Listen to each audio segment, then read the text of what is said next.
Airing live from Studio 6 TVRI Jakarta.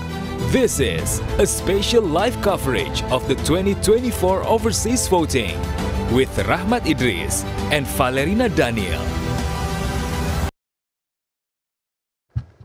Hello there, a very good afternoon from the capital Jakarta, Indonesia. We are coming to you live with a special program of Election Day here on TVRI World. Well, for lack of better words, this is the day that Indonesia decides. With over 200 million eligible voters around the world and over 800,000 polling stations here, domestic and internationally, it is dubbed simply as one of the biggest events in global democracy. And we are your hosts for this segment of the Election Day. My name is Rahmat Idris. And I'm Valerina Daniel. Today is indeed an exciting day because, well, at the moment, the poll stations have already closed and now we are waiting for the polling stations officers to count all the votes that have already been casted today.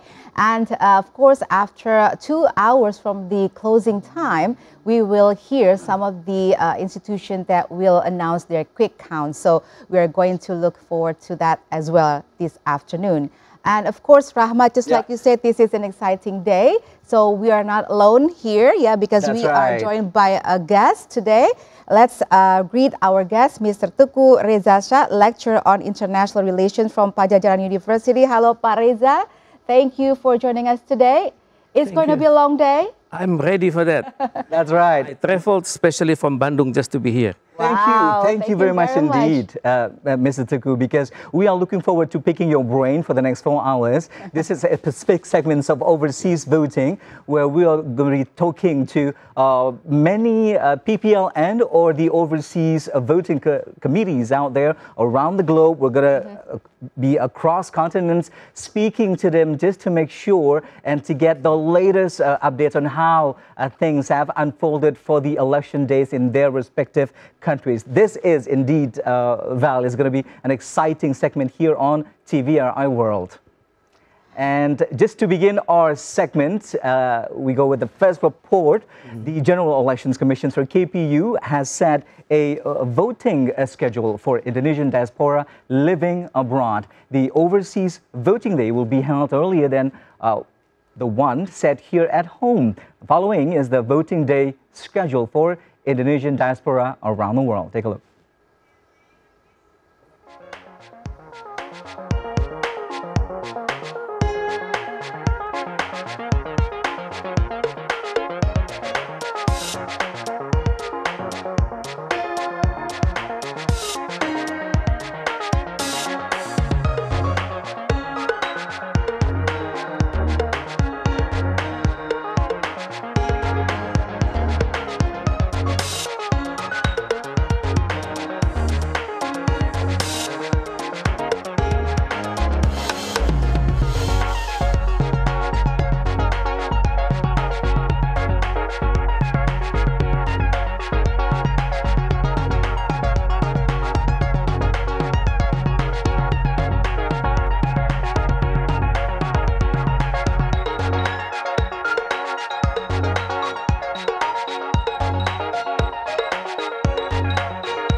between the voting days for the overseas polling stations. Now we are live and joined by our member of a PPLN or Overseas Voting Committee from Singapore, Mr. Nadif Haryadipta.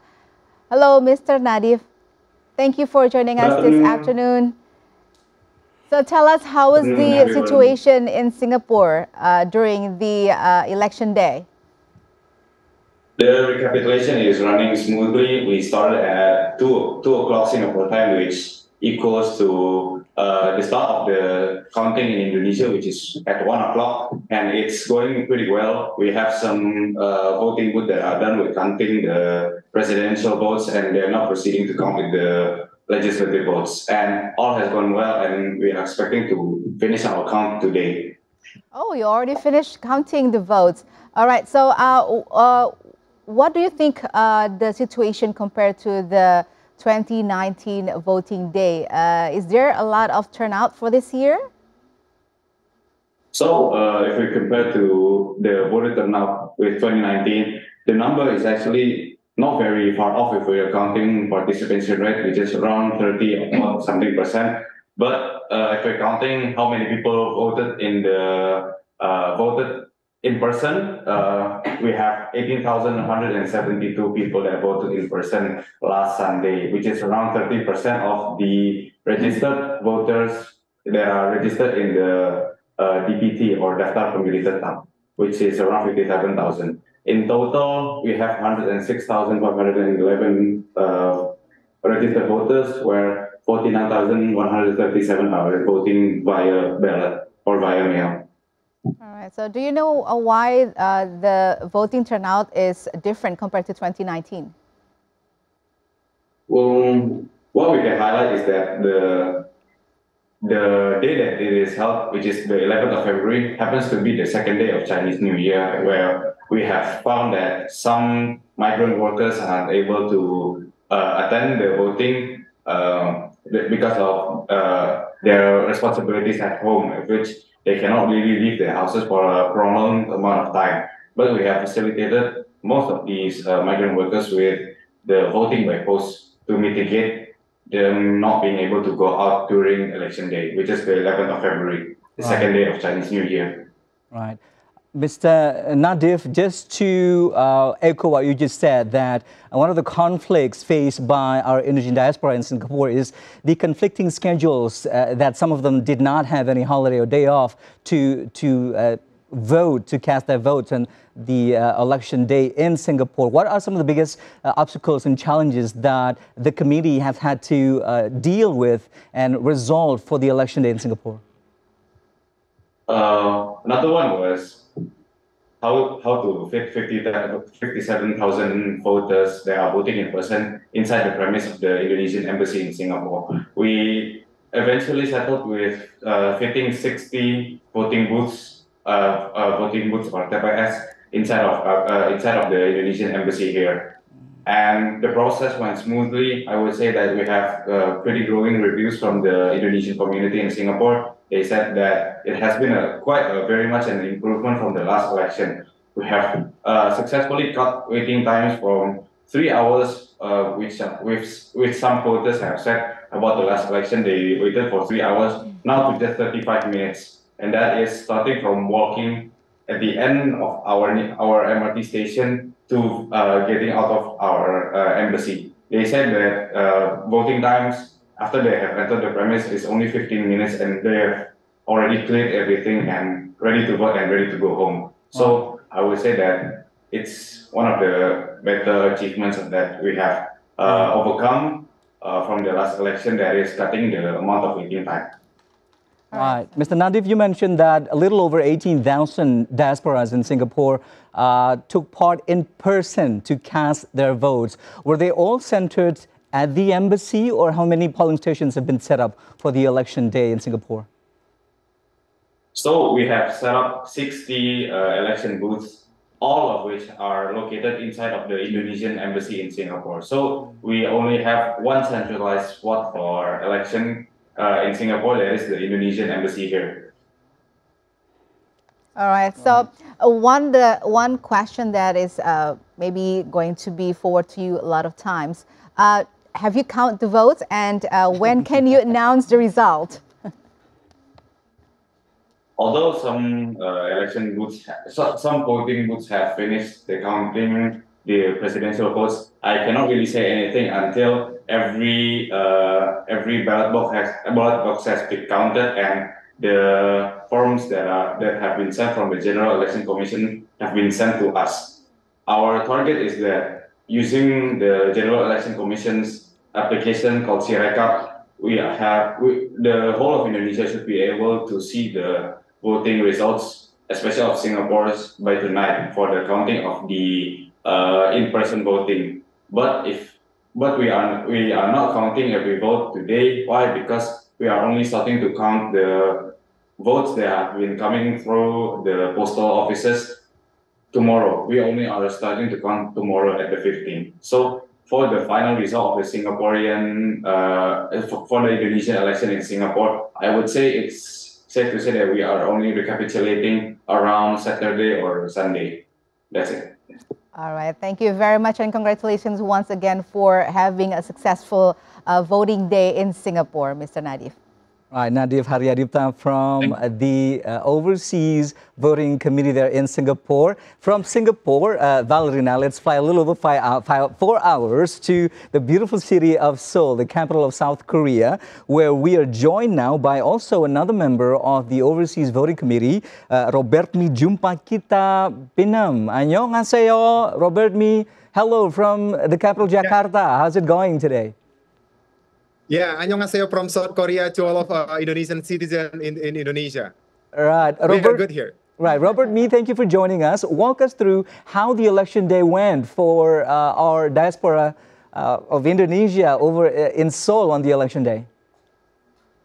Okay, first of all, I want to say annyeonghaseyo to all of global citizens around the world. So today's calculating for the ballot in Indonesian embassy. So I can say it's like we are successful to have the Indonesian general election in South Korea. We have 29 ballots taken across South Korea, and the number of the voters is around 26%, or I can say it's around 6,000 voters in South Korea. From the DPT, around 6,000 voters. This is what I can say. It's like from start in the beginning, in first days and today's calculating for the ballot, everything goes well. If you take a look, it's behind of me. It's like all of the officers in under of the PPLNs. They're working to and start to calculating the ballot in Indonesian embassy. All of when we have like a 2 space, so all of the members they start to calculating now. All right, so 6,000 voters turn out during the voting day in Seoul. What about the PPLN? How many people are working there? Because maybe compared to Singapore just now, there's very different voting countings during the elections this year. Yeah. Okay. Actually, our deputy is around 26 million. Actually, if we take a look to the data from the Indonesia embassy to South Korea or to Seoul, around 40,000 Indonesian here. But because of the some of the in that time when we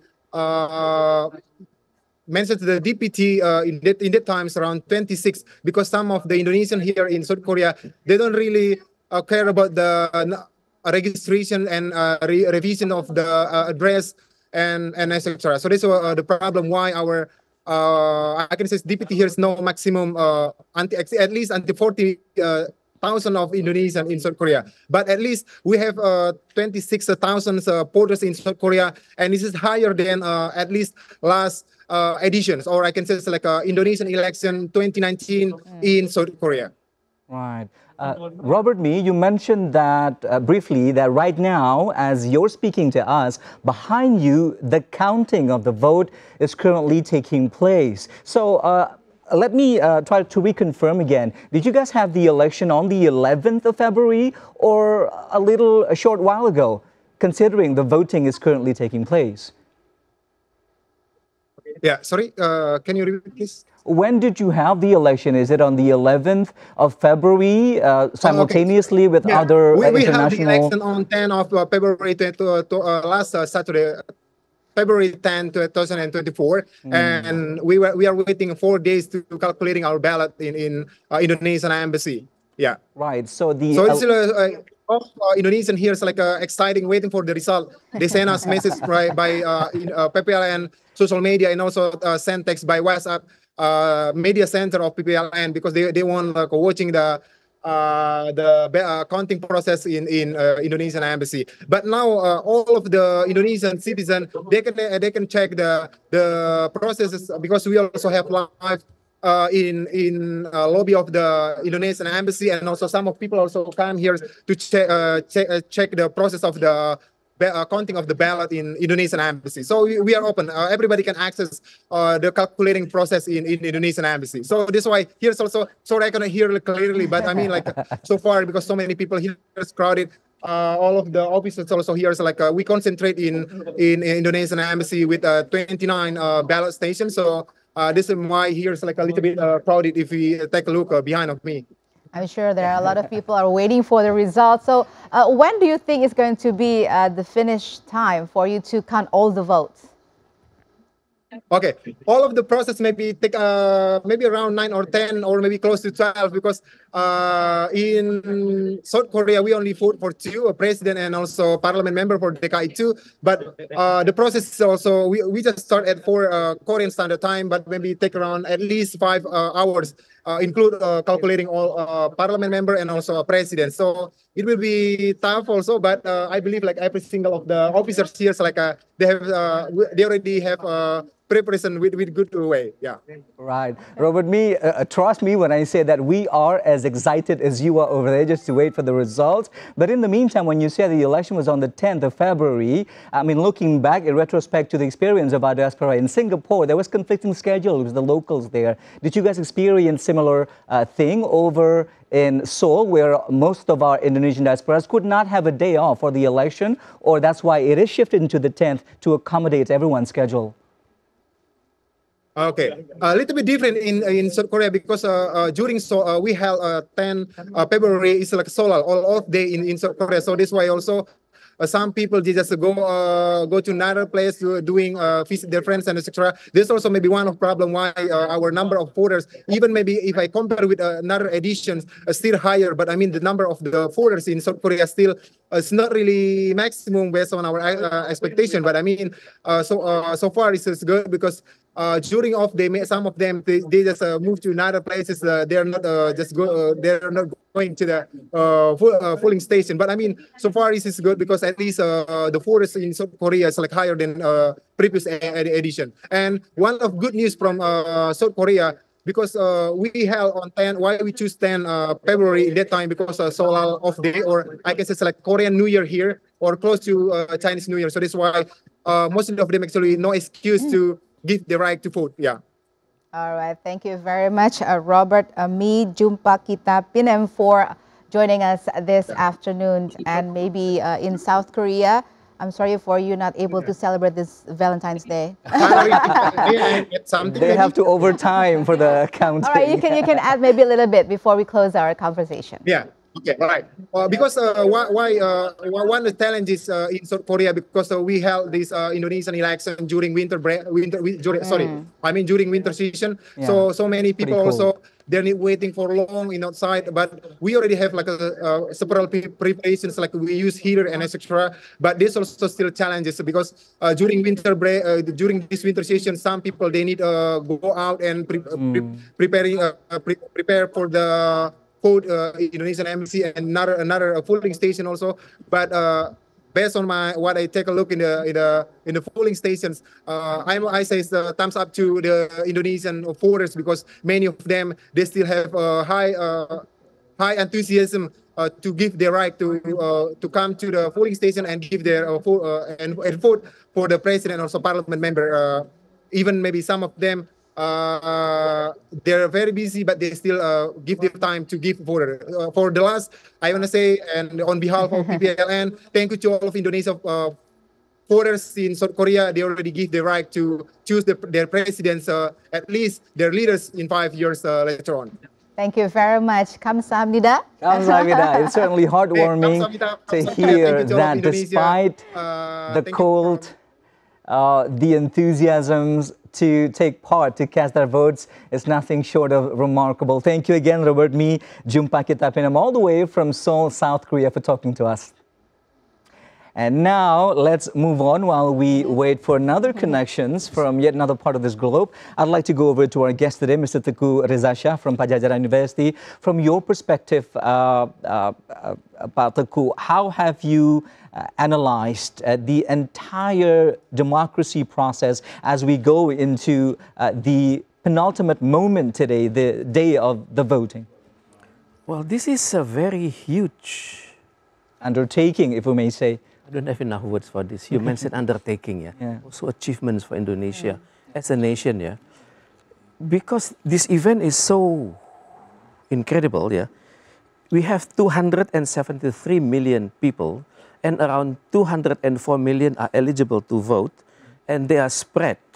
Some of them are overseas. We have witnessed reports coming from Singapore and Seoul, yeah. But inside Indonesia, this is involving 38 provinces inside Indonesia, 416 regencies, and also 98 cities, and not to mention 3 time zones and 17,000 islands. Talk about complexity, that is. There's complexity.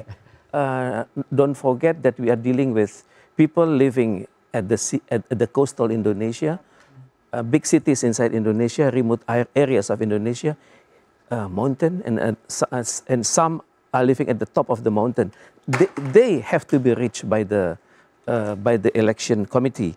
And in the process, we are dealing with also something called complexities here. 820,000 voting stations spread all over Indonesia. And we have just talked with 2 representatives from Singapore and Seoul out of the 3,000 voting stations overseas. So this is a huge project, yeah. It demands a national concentration and then tight control, not only by the central government, but also by the embassies. The embassies manage to know how many envelopes have been distributed and how many people came to the polling station and how many, and also the percentage of they who are not coming.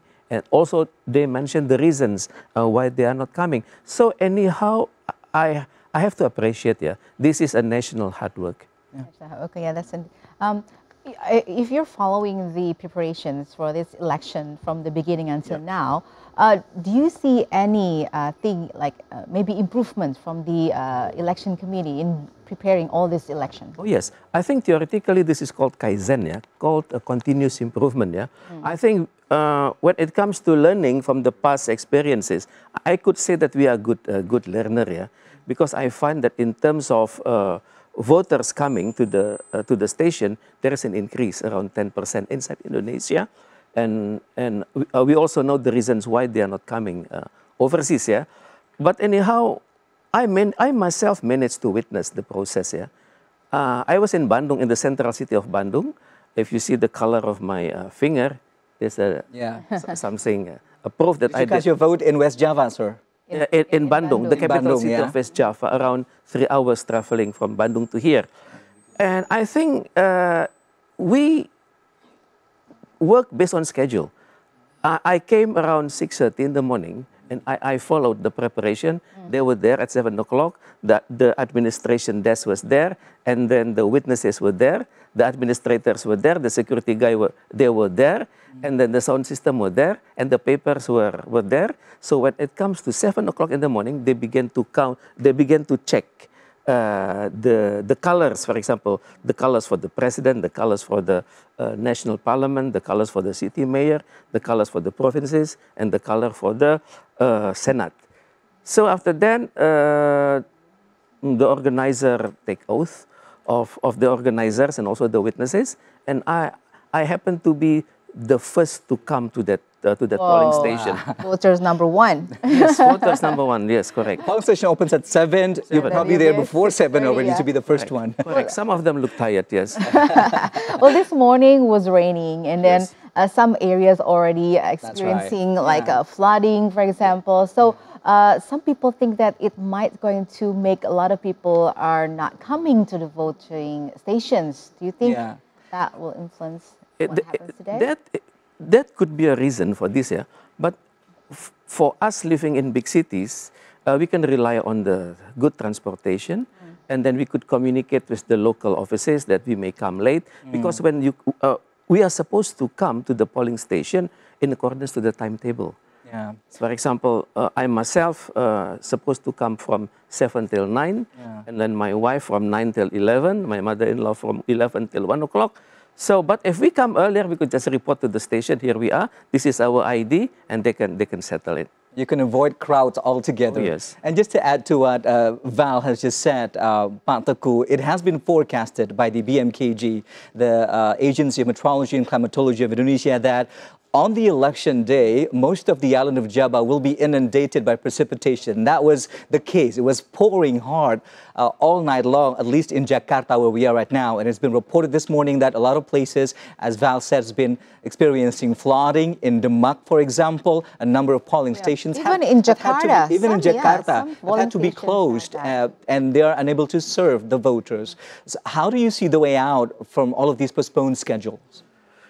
Well, I think flood is there, but it is still manageable, isn't it? And then if we compare with the flood happening during the heavy rain years ago, it was very bad. And We've experienced it worst. We had experienced the worst, the worst experience in the past, But today, I think it is still manageable, because if the polling station at the lowest level is not working, I think it could be taken responsibility by the office at the higher level. For example, office at the kelurahan level, or office at the kecamatan level. And I'm sure the election commission is working well. I think this is the time where we test our limit. We need to check which station doesn't work, which polling station is, for example, empty, and then how to deal with emergency situation.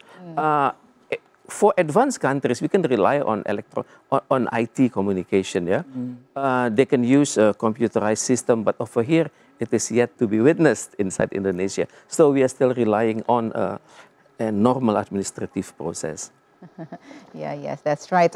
But hopefully everything will goes well, and then the voting turnout, just like you said, it's higher than the previous election. So yeah, let's just keep everything Despite positive. all the challenges, we hope for the best for today's elections. And would like now to go to yet another committee overseas. We'll go now to the capital of Kazakhstan, over in Astana. We have Sony Irawan, chair of the Overseas Voting Committee of Indonesia, joining us virtually. Hello, good day to you, Mr. Sony. Thank you very much for joining us in this program.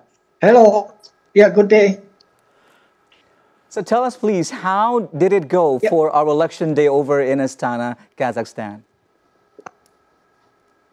Thank you very much for Television Republic Indonesia to offer to give will be overview about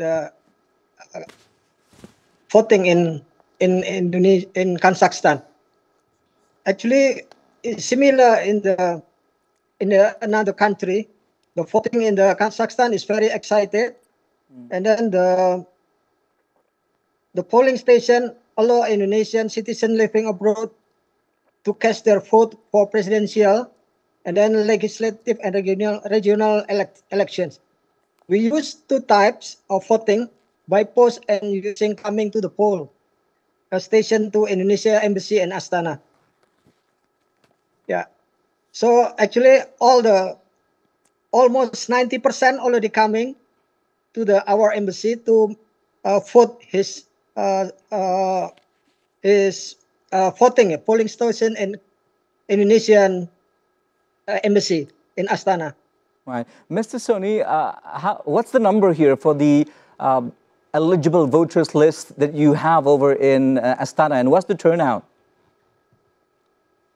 Okay, actually the total number is 126, but because of some reason, some people already going in and going out from Astana. So now total is only 99. Almost 99. 49 voters using polls and 50 voters using coming to the polling station in embassy. Right. Any challenges in particular that the PPLN or the committee has faced and overcome for the election this year? Yeah, actually, we don't have any challenges like another country because our voters is not too much. It's only 99 people, 40, almost 50% post and 50% by coming to the polling stations. So, but the challenges is only for the weather. Now we have it's very extreme winter, we believe. very hot, Yeah. very hot winter until around minus 60 degree. And then in the morning, this morning we have some storm with snow. That's why. But today, almost at 2 p.m., almost all 90% already coming. Right. Will give the voting. Well, we can only send you our heartfelt gratitude, Mr. Sony, and to all of Indonesian diaspora over in Kazakhstan for overcoming such extreme temperatures and bracing the elements to just come and vote. So thank you again, Sony Irawan, chair of the Overseas Voting Committee or in Astana, Kazakhstan, for talking to us for the program. Thank you again. Oh, welcome. Thank From Kazakhstan, now let's go over to one of our friendliest neighbor in Malaysia. Yes, now we're going to Kuala Lumpur. We're going to be joined by Puji Sumarsono, member of PPLN Kuala Lumpur, Malaysia. Hello, Mr. Puji. Thank you for joining us this afternoon. How are you today? I'm fine. Alhamdulillah. Good afternoon. Right. All right. So, will you now tell us the story that you have been experiencing during the voting day in Kuala Lumpur? I'm sure you have a lot of voters turnout. Okay, yeah. The vote had been done on 11th of February 2024, and Alhamdulillah, Indonesian diaspora were so enthusiastic to participate in the general elections. They come to vote the president and vice president, and also the House of Representatives as well. They even left their daily jobs, they left all of their activities to come to polling stations. They come voluntarily, spending their own money to travel from homes or workplaces. However, the most important thing is that we do notice and appreciate is that we can organize this election well without any chaos and safe for everybody involved. It is because of the Indonesians' political maturity in Kuala Lumpur. Right. Mr. Puji, it's good to see you again. I spoke to you a few months back in Kuala Lumpur when you were still preparing for the upcoming elections, and now this is the election day, at least here for Indonesia. But Kuala Lumpur, Malaysia in particular, has been making headlines in the past week here in the country due to some turmoils and tribulations that you guys have faced with the already casted ballots, which was something that I asked you a few months back, something that if you look back in 2019 happened and it reoccurred for the 2024 general elections. What's the story here, Mr. Puji? Yeah, I think the political scenes of previous elections committee make a public and Indonesian citizens in Kuala Lumpur distrust on us as a committee in 2024. Yet it motivates us to work better and keep our integrity so that the election in 2024 in Kuala Lumpur can run well without any objections. All right. How many people turned out for the voting day, Mr. Puji? Can you tell us? Yeah, there are 447,000 Indonesian citizens who have a right to use their right to vote. However, not all 447,000 people use their right to vote. We are now calculating the ballots, so it's supposed to be tomorrow. The process of counting will be finished.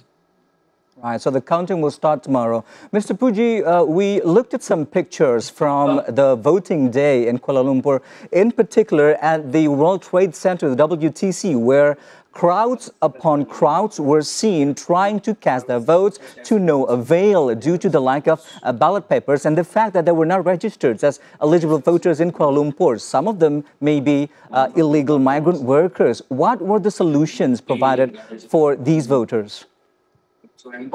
Yeah, I think it is our challenge here. I think not only in 2024 election, in the previous election, 2019, 2014, one of the most challenging thing is there are a lot of a special list of voters. It is because there are thousands, maybe billion of Indonesian citizens here, and sometimes they ignore our announcement that they should register earlier, and they come here directly. However, we can still manage well. There were no chaos, and we can handle as you look at the video. Also, there are huge number of Indonesian citizens. I think they can still use their right to vote in WTC.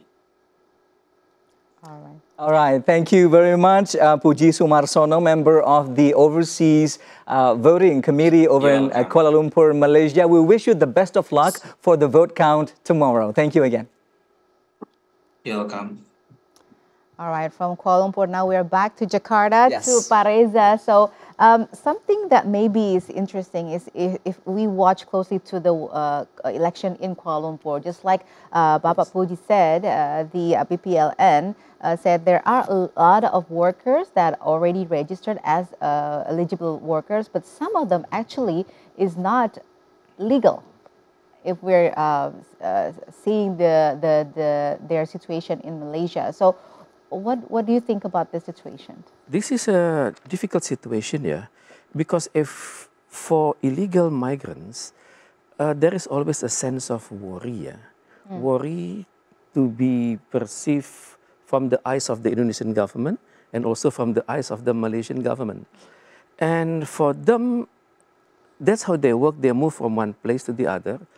And then they're always working under pressure because there is a huge disparities here in terms of wages for legal migrants, in this case legal workers and illegal workers. And usually the boss of the illegal workers, they tend to hide this kind of fact.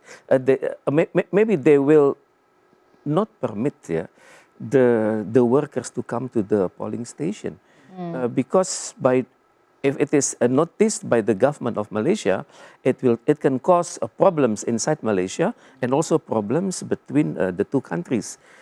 Well, in this case, yeah, I have to, for my data, we have about 2 million Indonesians in Malaysia. Exactly. And not to mention Indonesian students. And Malaysia is huge. If our friend from Malaysia mentioned a figure of 447,000, I think technically we need to have a bigger data for this. I sincerely hope, yes. Describing the real situation or the real situation. Malaysia is huge. Western part of Malaysia and eastern part of Malaysia. That's probably only like Kuala Lumpur, Selangor, and the surroundings. Yes. We're talking about Penang, Sarawak, and other parts of the country as well. Correct. Malaysia is huge. Perlis, Kedah, Selangor, Pahang, Kelantan, Negeri Sembilan, and not to mention Putrajaya, Sabah, and Sarawak. I think there is a challenge for our PPLN overseas, our embassy, to better reach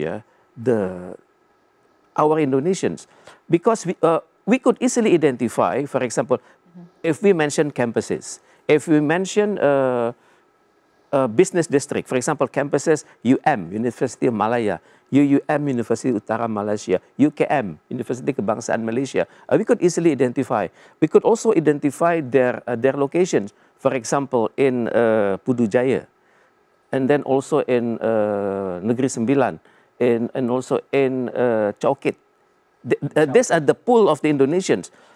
But for remote areas, like you mentioned, Sabah, Sarawak, and then Kedah, it is very difficult. So in this case, we need to develop something called well, I don't know how to deal with these Malaysian authorities, yeah, RT Airways, something.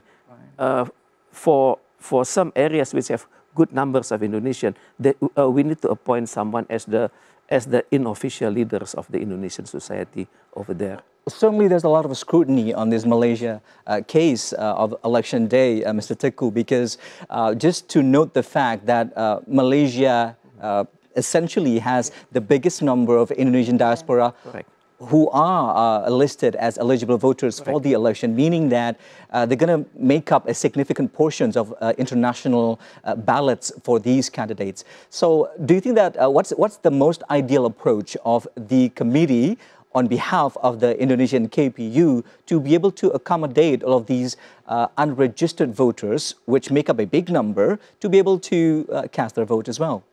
It is very difficult to tap the unregistered voters, yeah, because they are spread.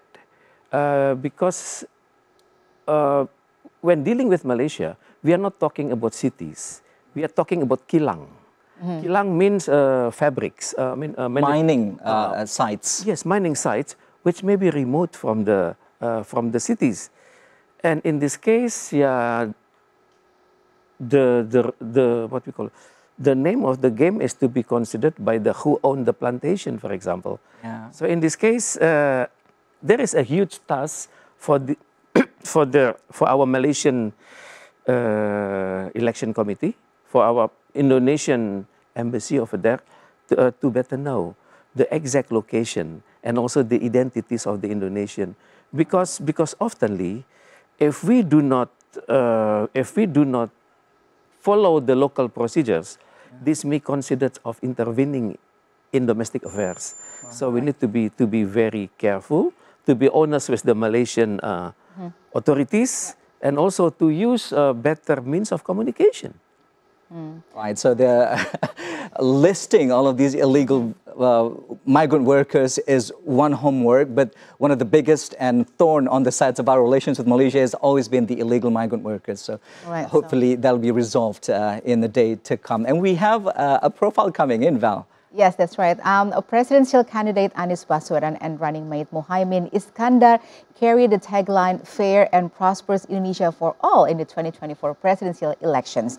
The vision is based on what they call as inequality of welfare currently happening in the country. The pair also offers a mission containing 8 ways to change if they are given the mandate as president and vice president of the country. Here is the graphic of the state leaders candidate pair number 1's vision and mission.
And that was the mission and vision of the pair number 1. And now we're going to go to Manila. We are going to say hi to Mr. Dadang Effendi Samsudin, the chair of PPLN Manila. Magandang hapon. Magandang hapon, tanghali sa inyong lahat. Good afternoon to everyone. Thank you for inviting me in this program. Thank you for joining us, Mr. Dadang. Can you tell us what happened during the election day in Manila? Yes, for this election in in the Philippines, some of the Indonesian community gathering in Indonesian embassy right now. The KPPSLN is counting the ballots, and some of Indonesians cheer. What we know, maybe some of the Indonesian people has what's called it person they want to be choose. But I would like to inform that if I compare the voter from the Philippines with Korea, Singapore, and Malaysian, Indonesian voter in the Philippines is quite small. We are registered around 2,047 persons, but we had some obstacle, especially during the gathering data for the Indonesian community in the Philippines.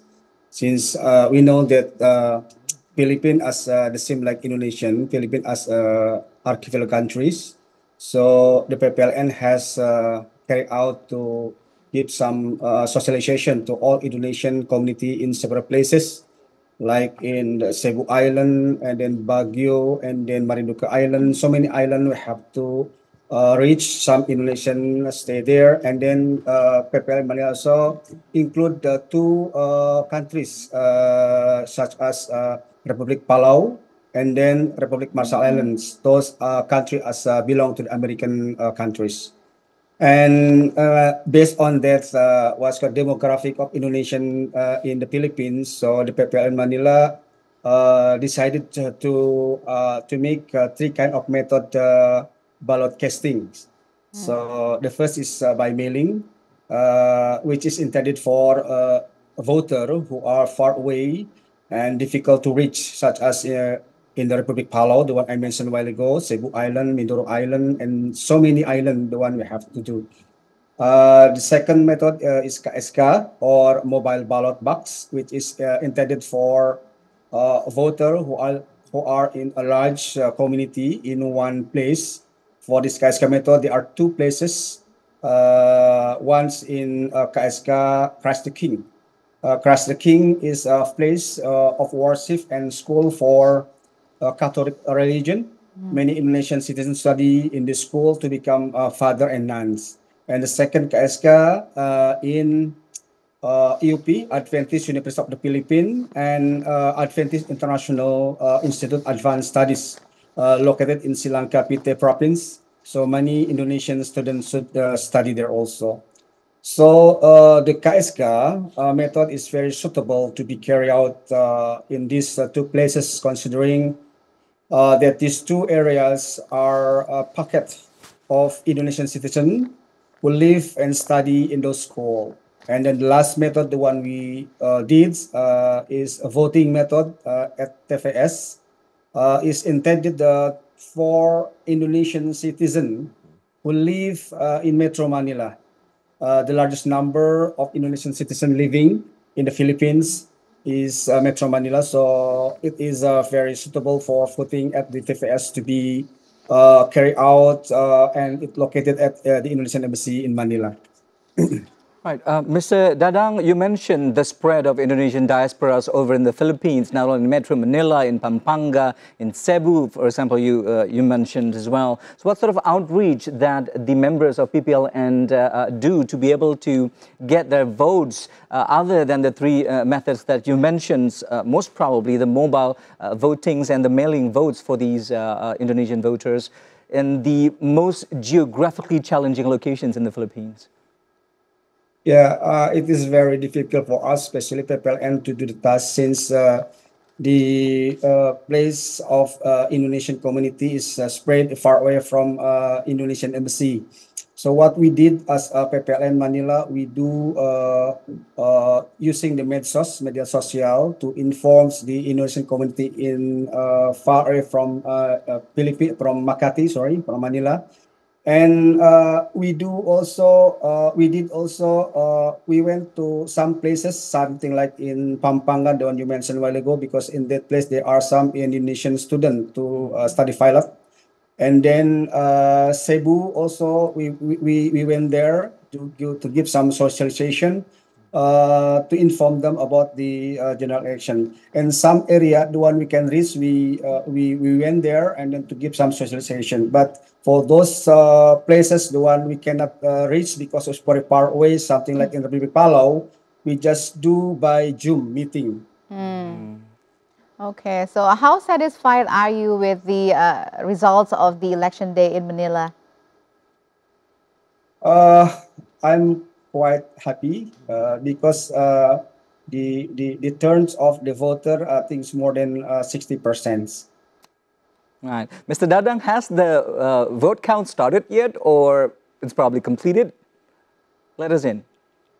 Right now, the KPPSLN is counting for the legislative because the presidents I think is already done. Now they are going to counting for the legislative for DPR.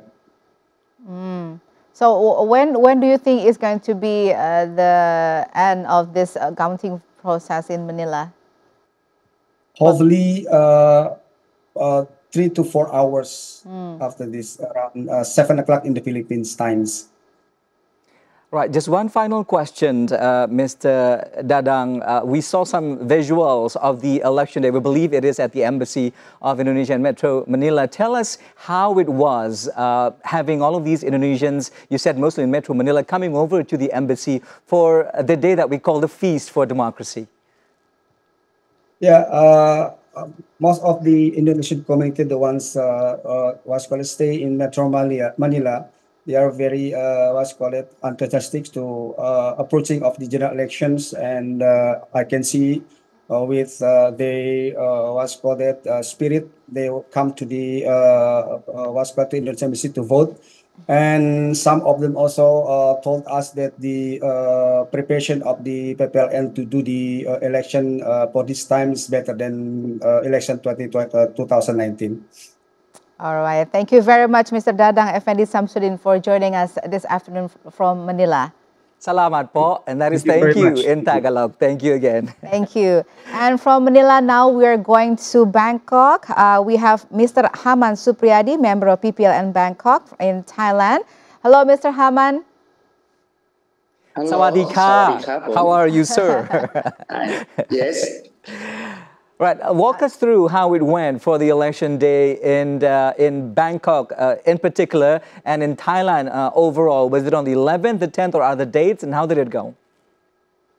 Okay, so in the overseas election organization in Bangkok, or we call PPLN Bangkok, the election already done on 3 days ago on 11 February. And then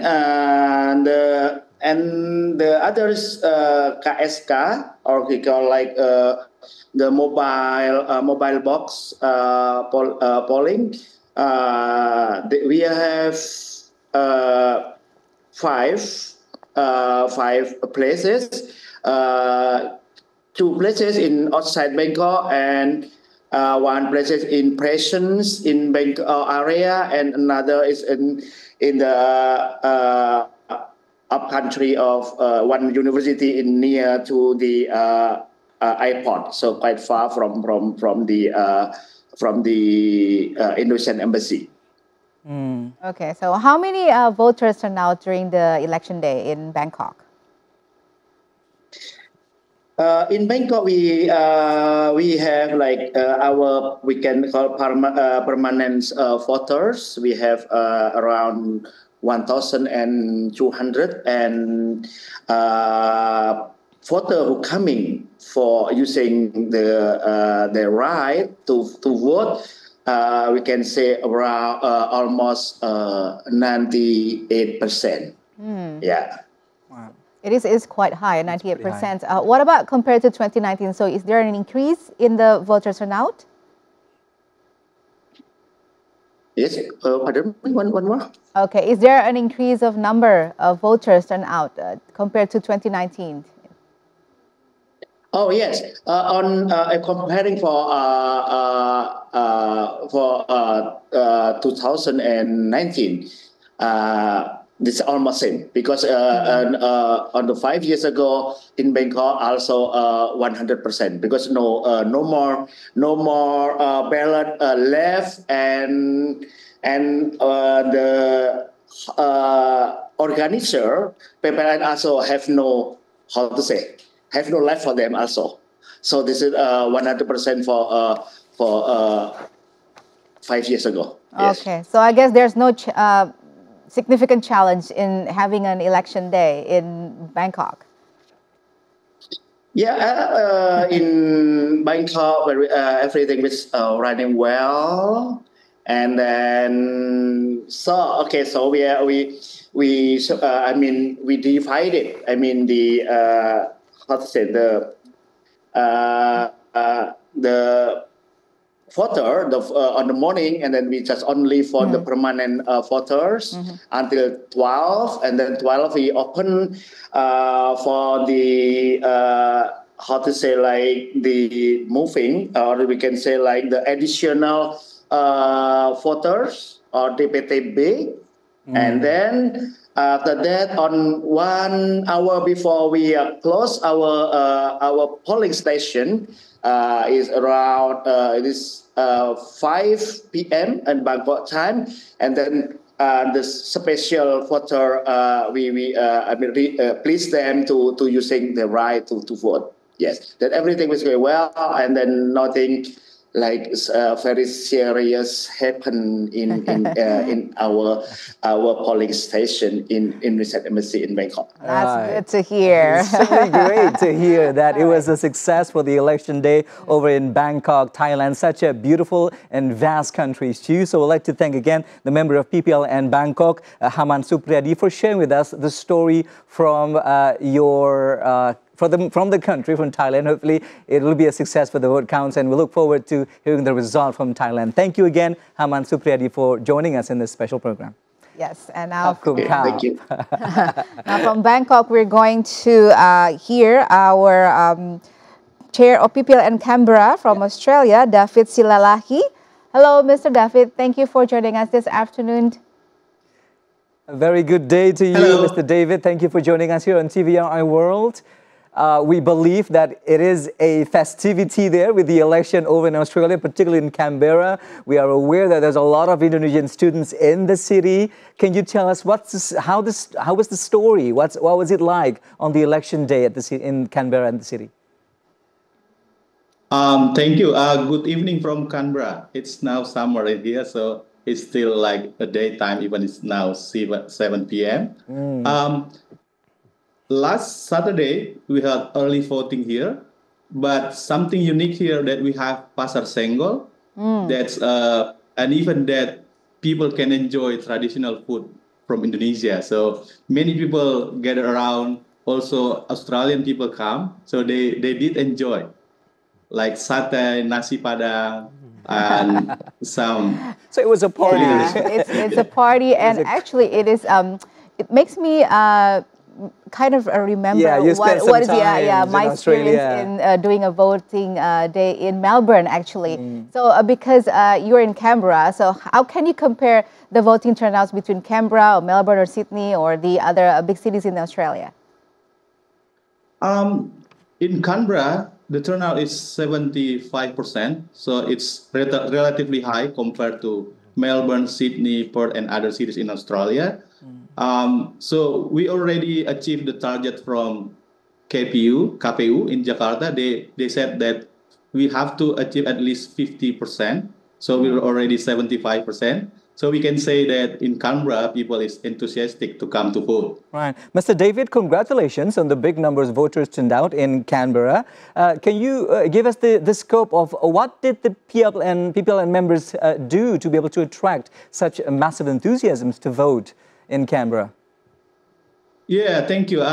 Actually, we have done this 1 year now, starting from last February. So we did a lot of education to people. So we came to community to share the information about the coming election, which is last Saturday. And also we campaign using social media like Instagram, Facebook, and also WhatsApp group. So we share any info every week. So we expect that everyone get the info so they know that in 10 February we have election. And also we did 3 times of seminars, how to fight hoax.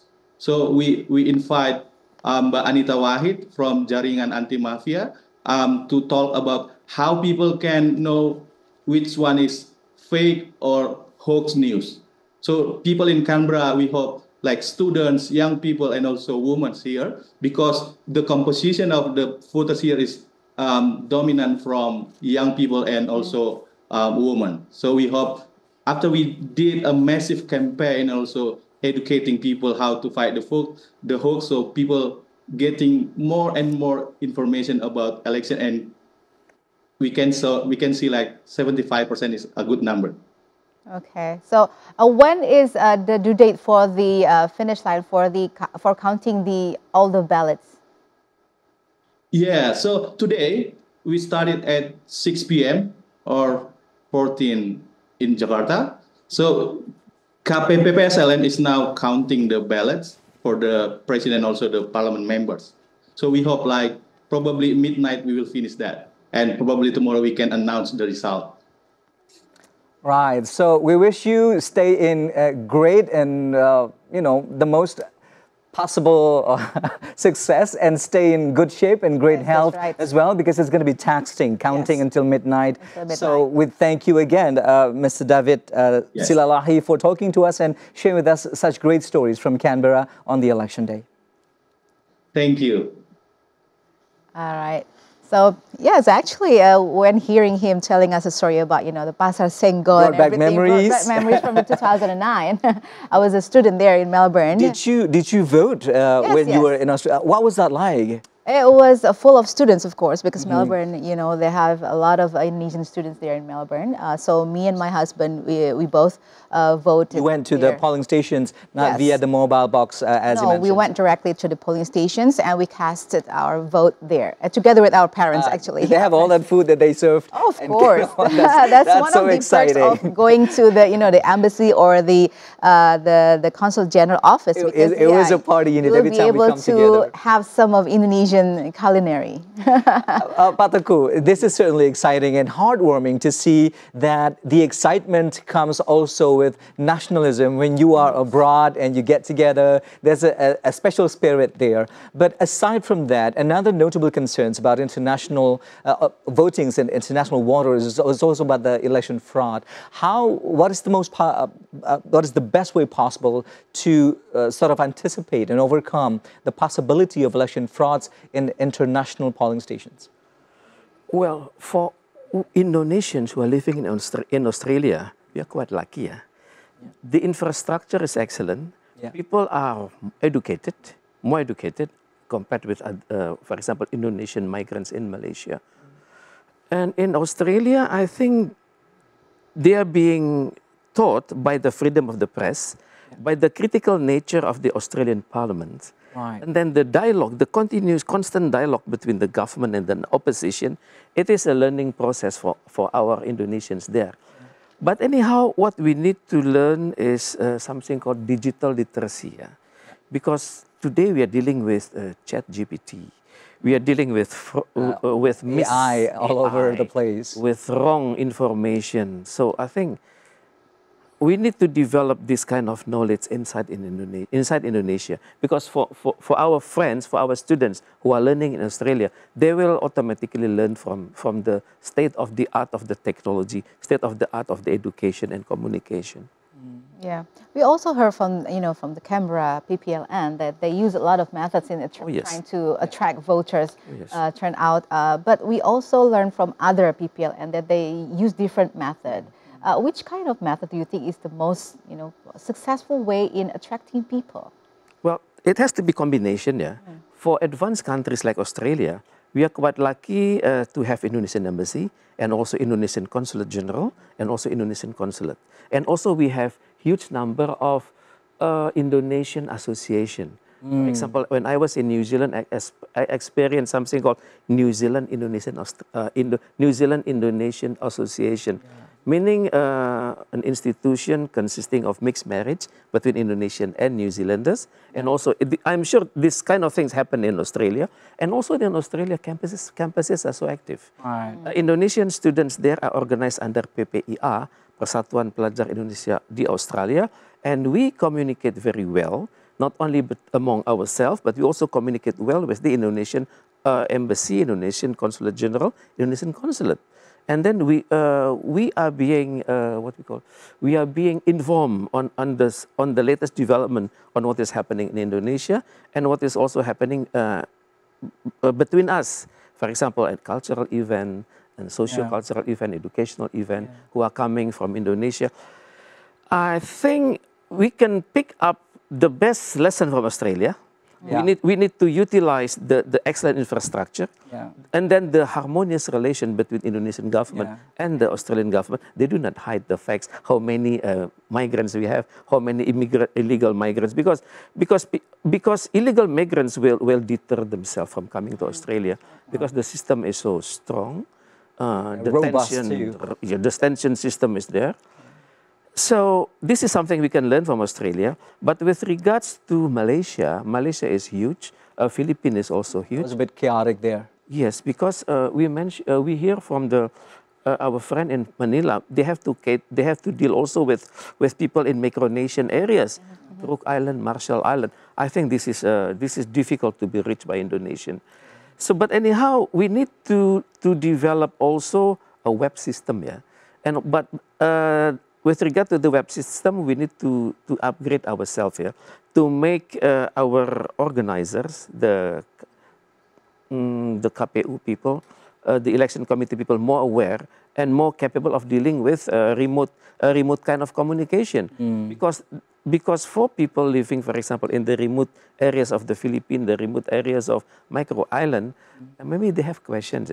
They may need one-by-one tutorial for this. Different methods of outreach, as mentioned before. And Australia itself is an advanced democracy, meaning that we get a lot to learn from the way they do democracy themselves. And to approach these constituents via arts and culture is such a beautiful way to democracy, in my opinion. And I mean, I love Australia, and there have always been such a great ally, and probably our elections in the land down under has been also supported by fellow Australians, making it up for, the third largest democracy in the world for Indonesia. That's kudos to our PPLN members there. Yes, as a matter of fact, we still have a lot of PPLN to talk to later on from different countries.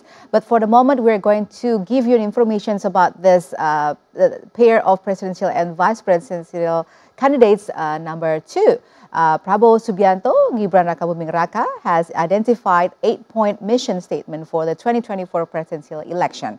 The mission statement is called Asta Cita, aiming to materialize vision of together with an onward Indonesia towards Golden Indonesia 2045. The following is the pair's vision and mission.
There you have it, the vision and missions of presidential pairs number 2 in contestation also today. And as we look forward to the quick counts and the exit polls numbers trickling in the next hour, let's go on again to yet another PPLN, the Overseas Voting Committee. Now we go and fly all the way to Hong Kong. Let's say hi to Mr. Agustinus Guntoro, the chair of the PPLN, or the Overseas Voting Commissions. Mr. Agustinus, thank you very much for joining us, Hong Kong time, the same as Jakarta time. Tell us, please. You're most welcome. Tell us, please, how it went for the election day in Hong Kong. Yeah, yesterday we ran the election in the direct spot with TPS.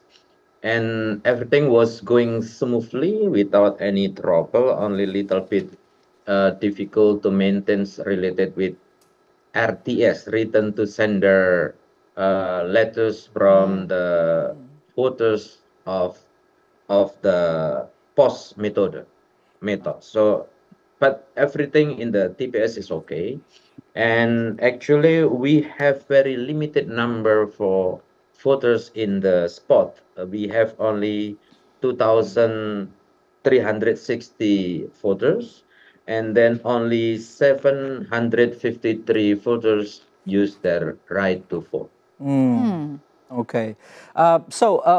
Please shed a light, Mr. Agustinus, on the return to sender case, because usually it is aimed towards letters that have wrong address or couldn't find the exact locations. What's exactly the cost there to the return to sender mailing ballots that the PPLN received? Yeah, we have around 20,000 return to sender. And of course, a lot of factors why these letters cannot reach out the voters. The first problem, most probably because the dynamic of people to move is very rapid, so we cannot follow our update of data. And then second, of course, the lacking of people, Indonesian people, to have self-report to our government. And then of course the last is our limitation as ad hoc committee to reach out all Indonesian, because we have many people in Hong Kong. We have the what we call this, the list of permanent voters around 164,691. But the good news is the letters who came back from the voters, we have quite significant number. We have already, per today, we have already 75,000. So 75,000 letters came back, and then written to sender 21,000. So actually, well, this is increasing, Even this is the record in Hong Kong in the history of Indonesian election in Hong Kong, because now we have already 76,000 voters with both method. Okay. One of the challenges that has to be faced by the PPLN Singapore is due to the weekend of Chinese New Year. How about in Hong Kong? Yeah, that is the same situation. That's why we decided to choose 13th of February to be the day of voting, because if actually the ideal in Hong Kong should be Sunday, but Sunday 11 February is the second day of Chinese New Year. So most probably our what we call this, our voters cannot have a special holiday, because for the majority of Indonesian voters in Hong Kong and Macau, they are domestic worker, and usually in the first and second day of Chinese New Year, they will be busy with their employer. Right. Mr. Agustinus, what's been making headlines in the past couple of days coming in from Hong Kong is the fact that over 70,000 Indonesian diasporas could not cast their vote on the election day over in Hong Kong. And just recently today was the day they can make, or rather they can cast the votes. What was the obstacle there? What stories did you hear from these Indonesian candidates, the challenges that they had to face so they couldn't cast their ballots on the D-Day? Yeah, we are also surprised that not so many arrived in the voting area in yesterday time, but I think it's because the system that we use. As you know, that actually our voters in Hong Kong and Macau, they cannot choose the type of methodology to vote, because the method we change, because we don't get permission from local government to build special place for voting. So we have very limited place in Indonesian consulate. That's why then we have voters decided by our Indonesian commission election. So this is just a kind of random, random system. That's why in this 2,360, maybe many of them are not available in the right day, because many of them maybe they prefer to use POS, but because the system, they have to come for direct vote. So maybe because of that, then not many people can come, because they cannot choose the method by themselves. Right. This We're is aware. the typical situation in Hong Kong. Yeah. Right, Mr. Agustinus, we're aware that your jurisdictions also cover Macau. Does it say that all of these voters, eligible voters from Macau, have had to take the ferry or boat to the embassy, rather the consulate in Hong Kong, since they can't have voting, or rather the polling stations established in their region? Yeah, because we don't get permission from local government to build a special TPS. That's why then for Hong Kong voters, we push them to use methodology of POS. That's why for all voters in Hong Kong this time they use a POS system.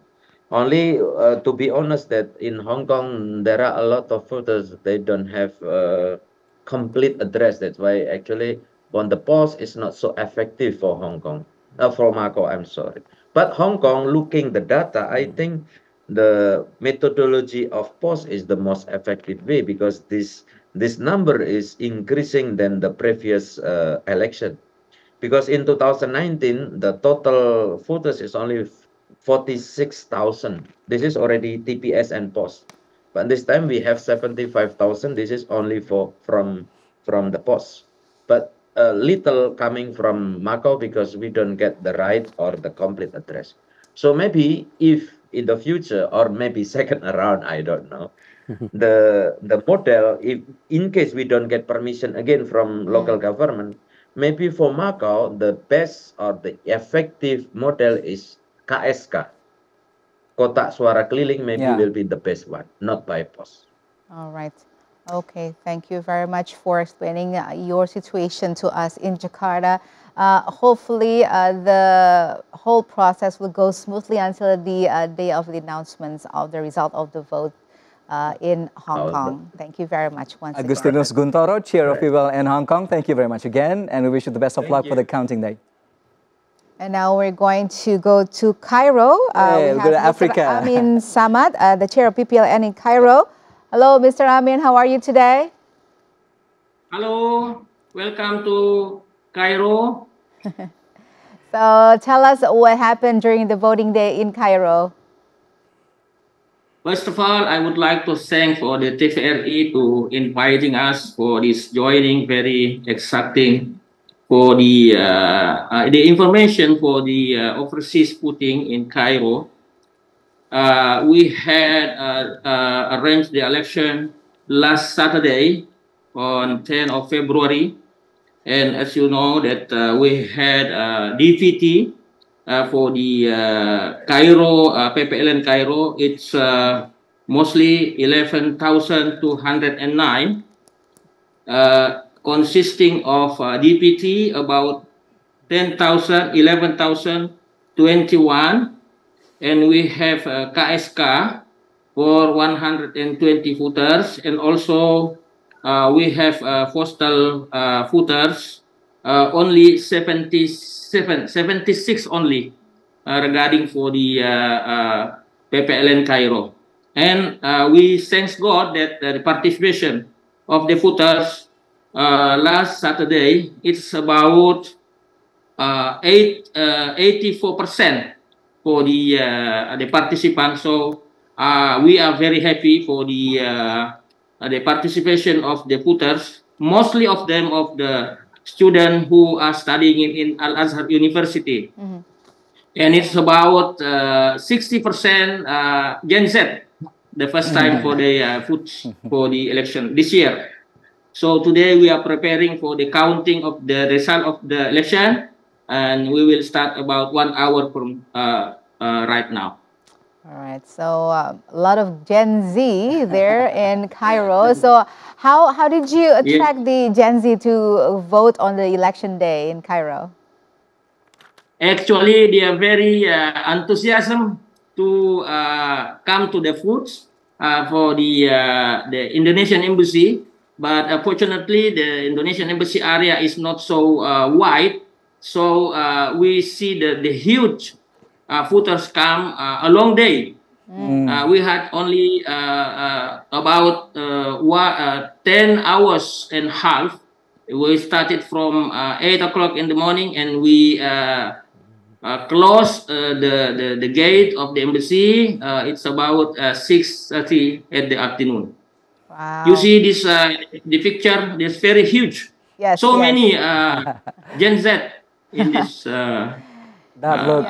We saw the picture as well from here. So, but all of them were successfully able to cast their votes, right, until late at night, just like I said. We close at 6 o'clock, 6 and 30 o'clock in the afternoon. In the afternoon, all right. Mr. Amin, Yes. give us an illustrations of pockets of Indonesian diaspora, not only in Cairo, but over in Egypt, who are partaking for the 2024 elections. Give us the illustrations of how it is, not only in Cairo, probably in Alexandria or Sharm el-Sheikh, some notable major cities in Egypt as well. Have you received any words on the level of voters turned out in those cities, contributing to the overall numbers of Egypt? Yes, we had our Indonesian citizen living in out of Cairo.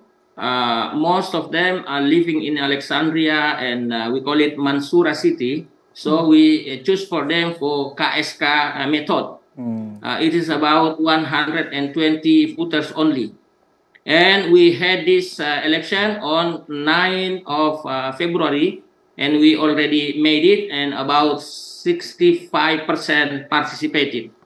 Regarding the postal system, we had only 66 only, and we received now for the postal system it's about 75%, and we had also RTS, return to sender, only about 7, because some of them the address is not clear, and the postal system is cannot deliver the system the election card to them. All right. So almost concentrate in Cairo. Okay, so what do you think is the biggest challenge that you have to face during the voting day in Cairo? Yeah, the challenge is they had to come early, and also you see they make the problem is there are some Indonesian citizens right now, we call it undocumented. So they are we call it PMI, Pekerja Migran Indonesia. Some of them has no document, because you know the PMI in Middle East have many problem with the people in Arab country, so their passport and the KTP they cannot deliver to us. So some of them we cannot let them to have the election. Right, Mr. Because Amin, yes. Mr. Amin, are there any mobile ballot boxes going around in Cairo for that particular matter? For example, in Al-Azhar University, that's another pocket of Indonesian students there studying. Almost come from the Al-Azhar campus university, but they come to the embassy of Indonesia in Cairo by themselves. So we welcome them all day. So there is no problem for the transportation for them. Wow, so it's a party at the embassy then. Yes, they come to their house in Cairo and to see the ambassador. Also, the ambassador was very happy because there were so many participants come, and almost of them are Gen Z. So His Excellency was very happy it's to really see great our, to see. Yeah, Gen Z, they have enthusiasm to participate in the election. Right, Mr. Amin, it's certainly great to see all the fresh, young faces of Generation Z taking part. And also here domestically, they make up the majority of voters for Indonesia as well. So congratulations for a big success for the election day over in Cairo, Egypt. Thank you again for talking to us. Amin Samad, chair of PPLN. Thank you very much for Egypt. inviting us to join this very exciting afternoon. Actually, we only now in 11 o'clock by morning in Cairo. All right then. May you have a good day then. Right. All right. Thank you. Thank you very much. Let's All right. go over again Reza to again. Teguh Reza. So that was an exciting thing. We see the excitement of the younger generation partaking in the elections. We see that in our country. We see that overseas as well. What do you make of this? Well, our Z generations, they're so energetic, yeah. Born sometime 1997 until 2012, I think they're in the what we call in the rising era of their life, yeah. Most of us are studying it. He mentioned at the University of Al Azhar. They are not studying only religion, but also philosophy, history, also STEM, science, technology, Civilizations, yeah. yes, mechatronics, and also civilization. Well, the good thing of Cairo, they have a tradition, yeah. The embassy is known to be very friendly to the Indonesians. I recall the history of Bapak Hassan Wirayuda, Bapak Fahir. Bapak Fahir was there. I saw his picture, and also Bapak Helmi Fauzi, and also today's ambassador. Yeah.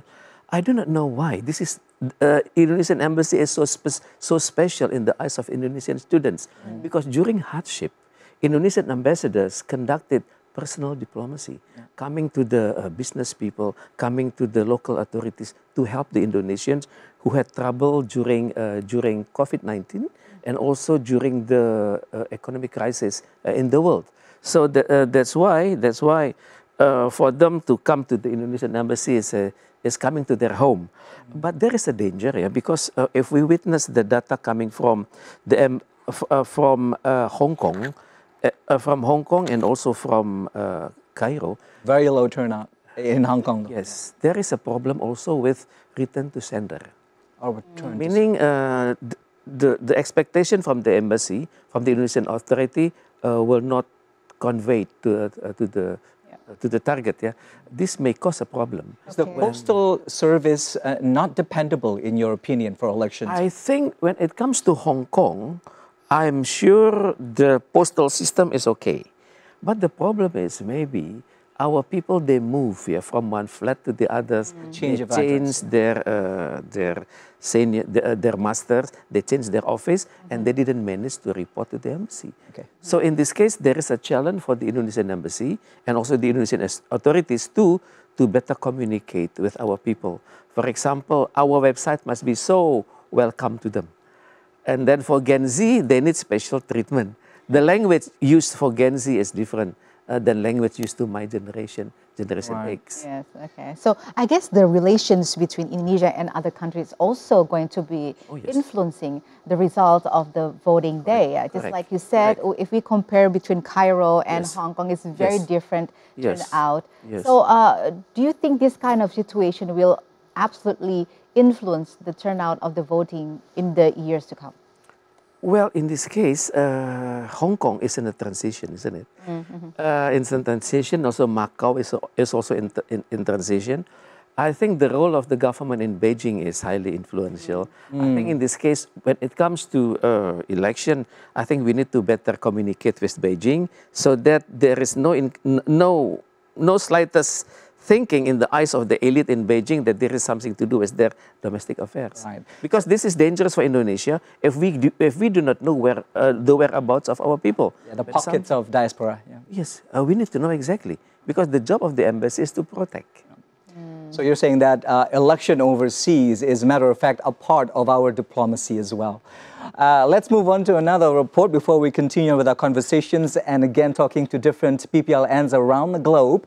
Presidential and vice presidential candidate pair number 3, Ganjar Pranowo and Mahfud MD.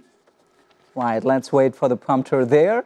Ganjar Pranowo again and Mahfud MD presented their vision and mission titled Towards Advanced Indonesia, moving quickly to establish just and sustainable maritime country. And now let's have a look at Ganjar Mahfud pair's vision and mission.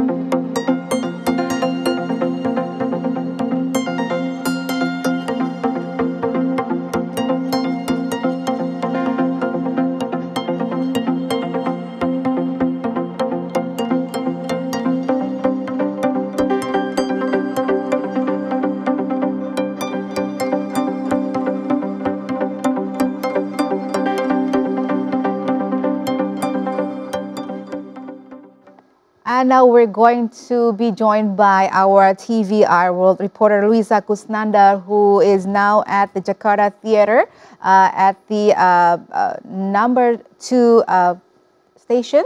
Yeah. Luisa, can you hear us from here? So hi, Luisa. Tell us, please, what's going on at the victory post, they call it. Yes, I can hear you. The pair's number 2. What's the euphoria and festivity ahead of the quick count and the numbers that we're going to see trickling in a few moments? Tell us what you see there, Luisa.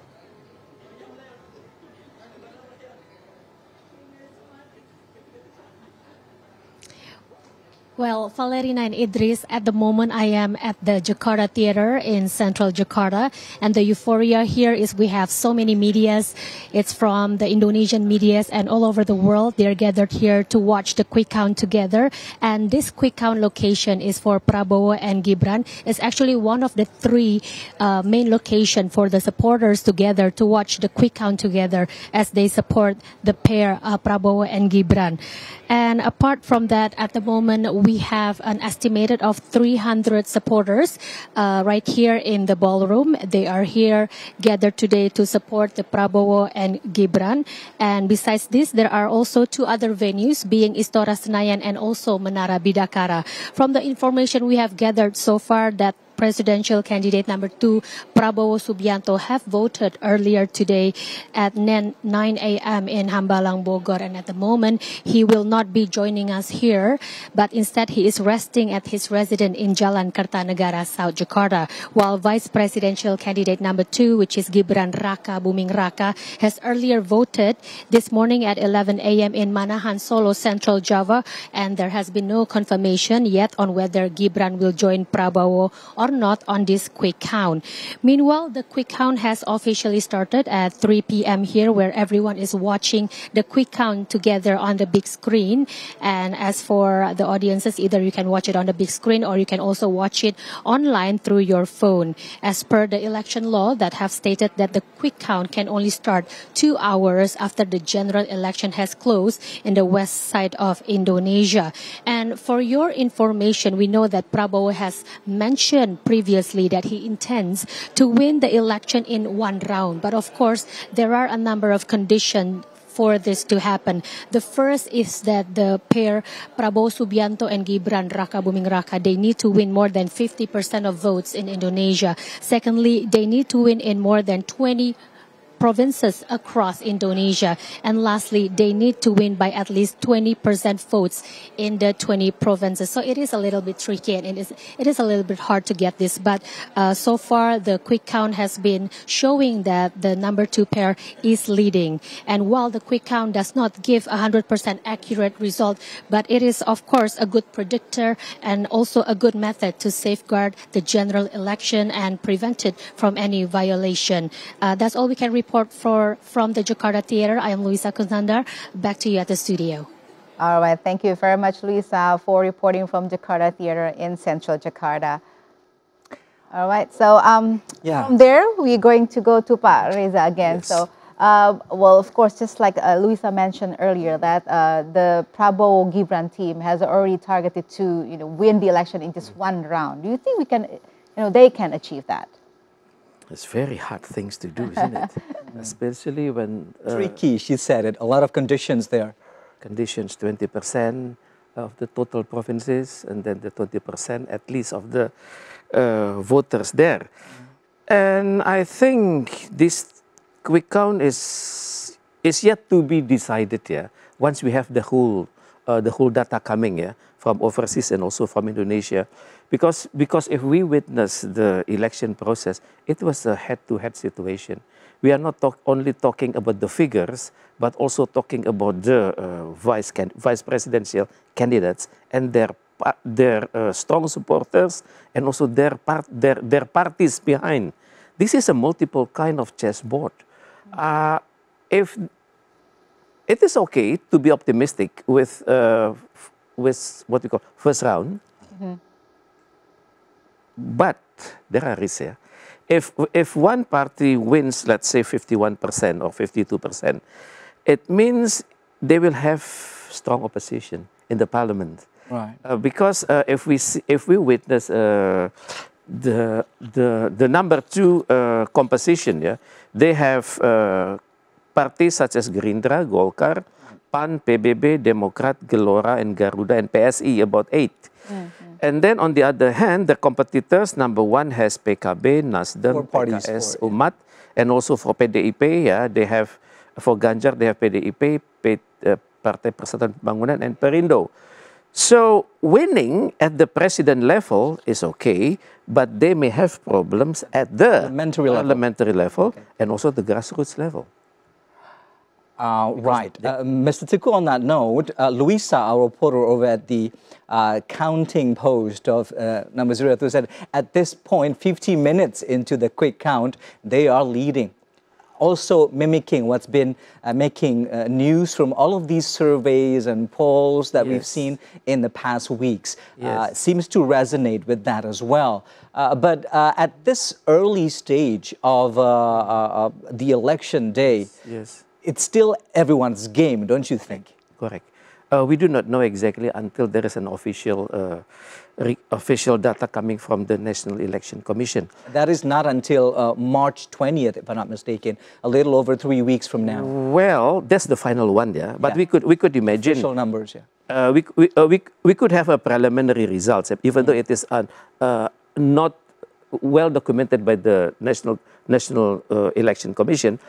For example, if we have precise data from big cities, for example, and then from main provinces. We can see the big pictures starting from those. Okay. Yes, but also we also need to consider what the surveys thinks. Yeah, well, because there are accredited surveyors and also unaccredited surveyors. I think we need to be very careful at the moment, because I think until tomorrow, none of them can claim that they are winning. They have to wait. Because if we remember year 2019, Prabowo assumed that he was winning. Yeah, but at the end, the data said by a landslide, it was for Jokowi in 2019. Yes, at the end. So wisdom should be there. Oh, that was close. All right.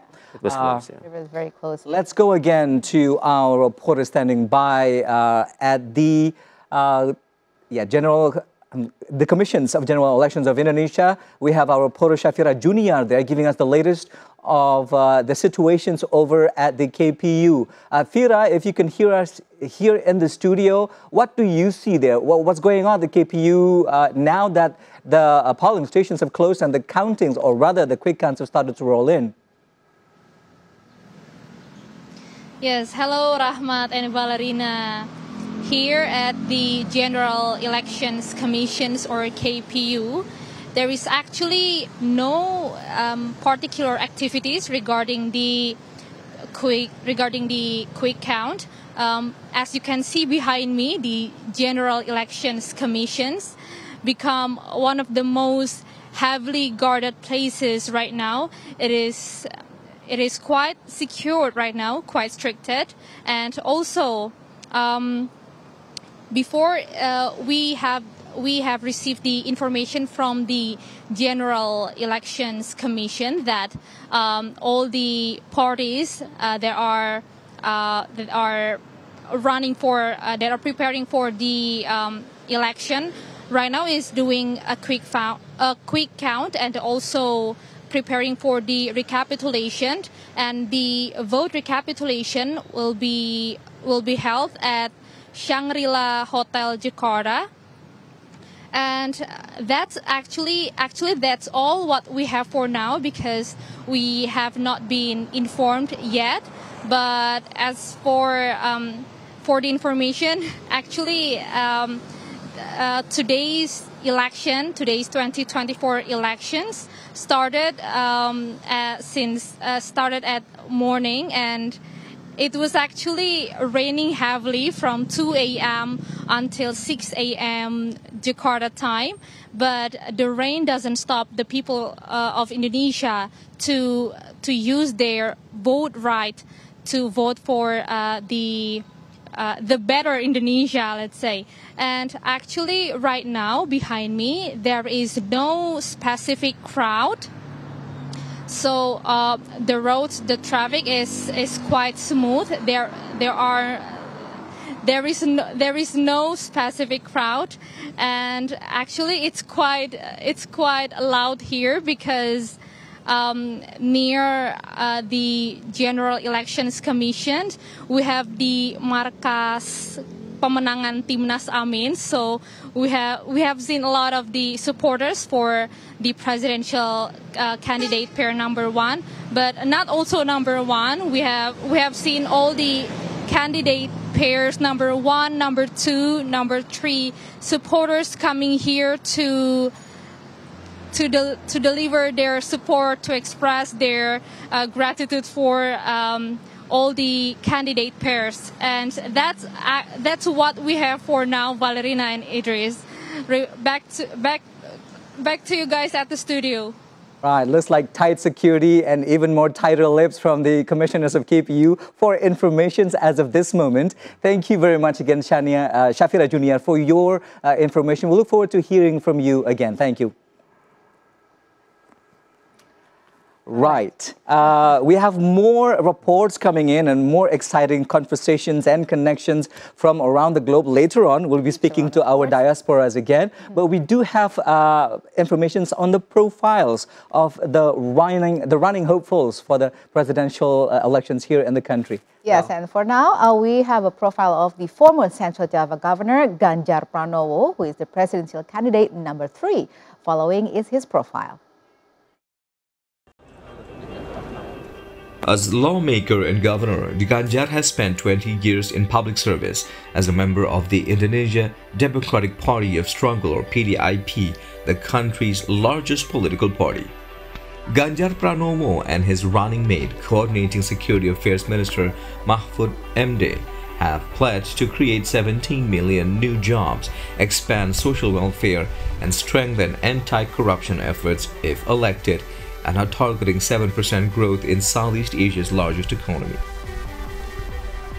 Political communication scholars have noted that Prabowo is the only political figure with a down-to-earth leadership style that is similar to Jokowi's.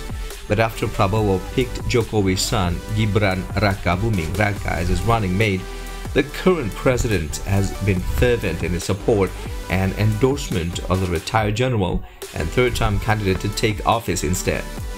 Last March, Ganjar sparked a public outcry after he expressed his strong opposition against Israel participating in the FIFA U20 World Cup that was to be held in Indonesia, citing his support for Palestinian statehood. FIFA later announced its decision to remove Indonesia as host and stripped it of the right to stage the tournament.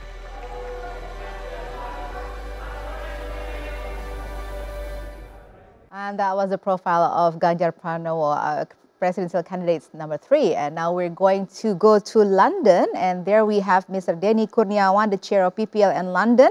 Hello, Mr. Denny. Thank you for joining us this afternoon from TVR World. Yeah, it is morning time in London. We cannot hear you. Mr. Denny, could you turn up the volume or unmute? Yeah, the Zoom. Yeah, check, please. I've already unmuted. Yeah, right, we can hear you clear now. Okay, can you please tell us what happened during the voting day in London? All right, the voting days, the people Indonesian people in UK and Ireland is quite enthusiastic, giving their votes.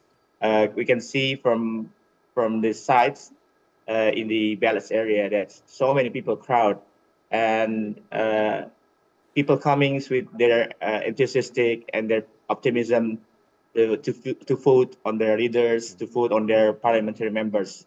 So we have 3 ballot spots. We have 2 in London and 1 in Manchester. And people come very enthusiastic with the children, with their dependents, and also they're enjoying the buzzer, the food buzzer also in the ballot area. So yeah, the festivized atmosphere is there. Yeah, okay. we have our voting days on 11 February, the last 3 days. Okay. And now we are preparing for counting the votes. Okay. Can you Thank you, tell Maria. us the voter turnout, like the numbers of voters came into during that day? Oh, well, in TPS 1, we have about, let me see the number. Yeah. In the TPS 1, we have about 1,163 people coming. And for the TPS 2, we have 332 people giving their votes. And in TPS 3, we have 1,114 people coming to TPS 3. So it's quite good kind of number of participations.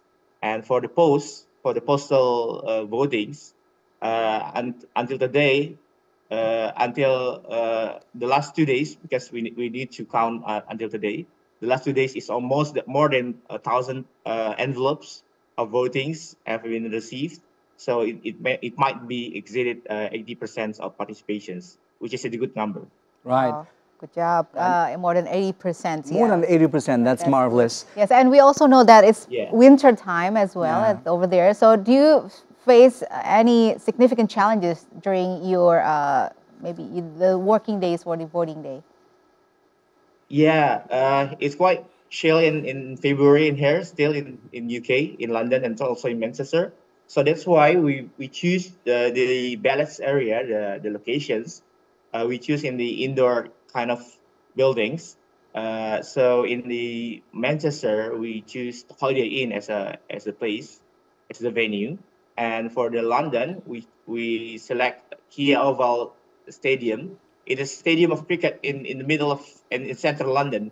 So people coming can be accommodated in such a huge area, and then including the food stalls in there. So yeah, within the indoor area, so people can see a bit warm, and we also provide free coffee and tea, hot coffee and tea, free flow coffee and tea in location. So yeah, to ease the chill. Right, certainly warm drinks for the freezing winters during the elections. Yeah. Mas Denny, you mentioned briefly at the beginning that you also cover the area of Ireland other than UK. Can you tell us a little bit about our Indonesian diaspora in Ireland? Did they have to resort to postal services, or did they make their way to either Manchester or London as well to vote?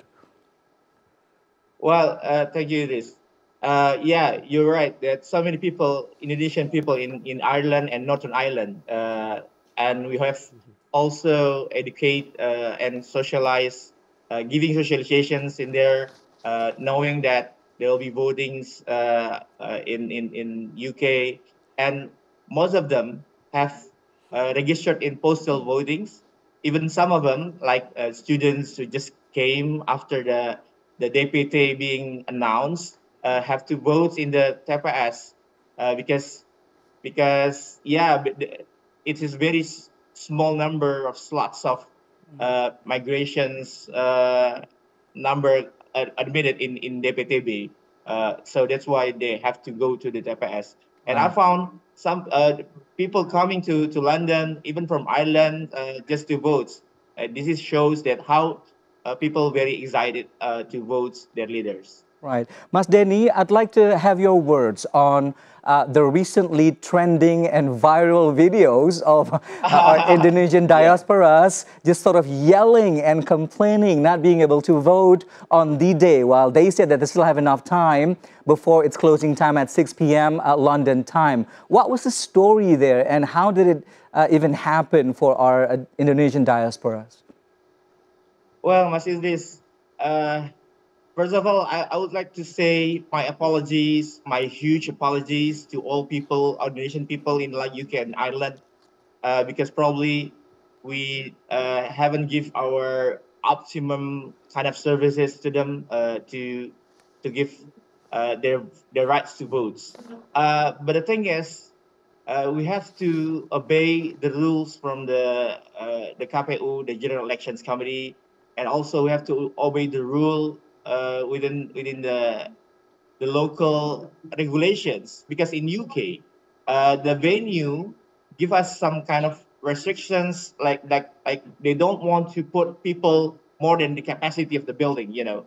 and then they open and close the door during the time when it is so full inside, when it's already packed inside. So I'm really sorry for the person that come beyond the time and then the door already closed, because in the regulations of the KPU, it said that the votings start from 8 o'clock and end up in 6 p.m. But they come beyond 6 p.m. But actually, inside the buildings, numbers of people or hundreds of people within the buildings, we still give them the services to vote, even until 8 o'clock, beyond the time where the KPU provide for us to do it. So basically, we already give the best efforts to accommodate all people who have the rights to vote. And furthermore, the person is not on the fixed list of the voters, the DPT, but he is kind of registered in the immigration voters as a DPTB. So the time is already from 2 o'clock and 5 o'clock actually, but he came beyond the 6 o'clock. So I'm sorry for that. All right. Well, thank you so much for clarifying that for us who are wondering here. Denny Kurniawan, Chair of PPLN London, United Kingdom. We thank you so much for your time and have a great day. Have a successful counting day over at PPLN London. Thank you very much, Denny. Thank you, Mas Idris. Thank you, Bapale. See you. Bye-bye. Thank you very much. So from London, now we're going back to Jakarta. We have Bramuda, TVR World Reporter. Now he's at Istora, Jakarta. Hello, Bramuda. Can you tell us what happened over there? Thank you, Vale, and also Rahmat. So I'm currently here at Istora Senayan, and it is starting to get really crowded in here as the people, the supporters of presidential candidate number 2 and vice presidential candidate number 2, Prabowo Subianto and Gibran Raka Buming Raka, is still yet to be here. But the supporters, the VIP, and also the VVIP are starting to arrive here and having their seats. And currently there is a live music performing right behind me, and so we are still waiting for the presidential candidate.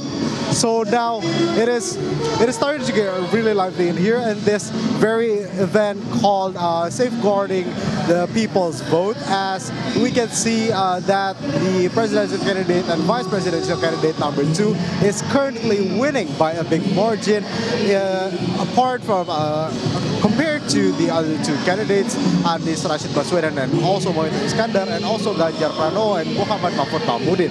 Now we're still waiting, and there will be a speech delivered by the presidential candidate and vice presidential candidate himself, and the people are really looking forward to it. And Istora Senayan is getting more and more crowded in here.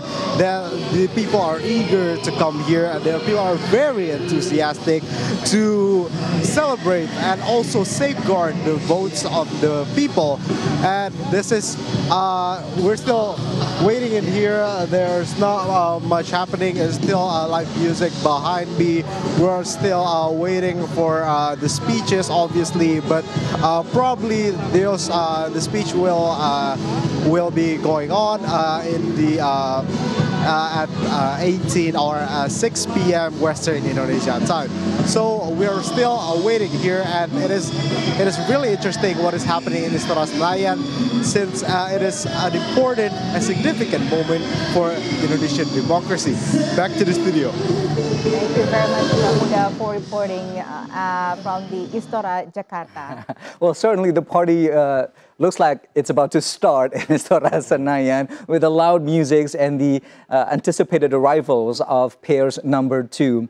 But but before we talk to you, I have a question in mind. We have another report coming in now. Pair of presidential and vice presidential candidates number 2, Prabowo Subianto and Gibran Raka Buming Raka, have identified 8-point mission statement for the 2024 presidential elections. The mission statement is called Astacita, aiming to materialize vision of together with an onward Indonesia towards a golden Indonesia 2045. The following is the pair's vision and mission. Take a look.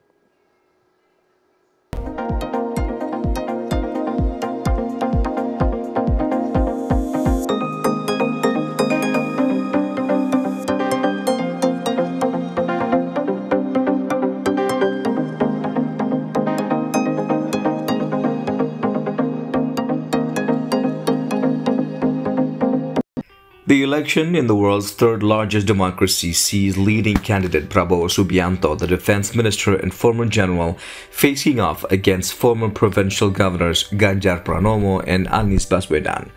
Prabowo, a former Special Forces commander, has held a strong lead in opinion polls for the February 14th election, but his military modernization drive drew flack in a second televised face-off focused on security and geopolitics. Born into an elite family, Prabowo's father, Sumitro Joyo Hadikusumo, was one of the country's most respected economic planners and former President Suharto's cabinet.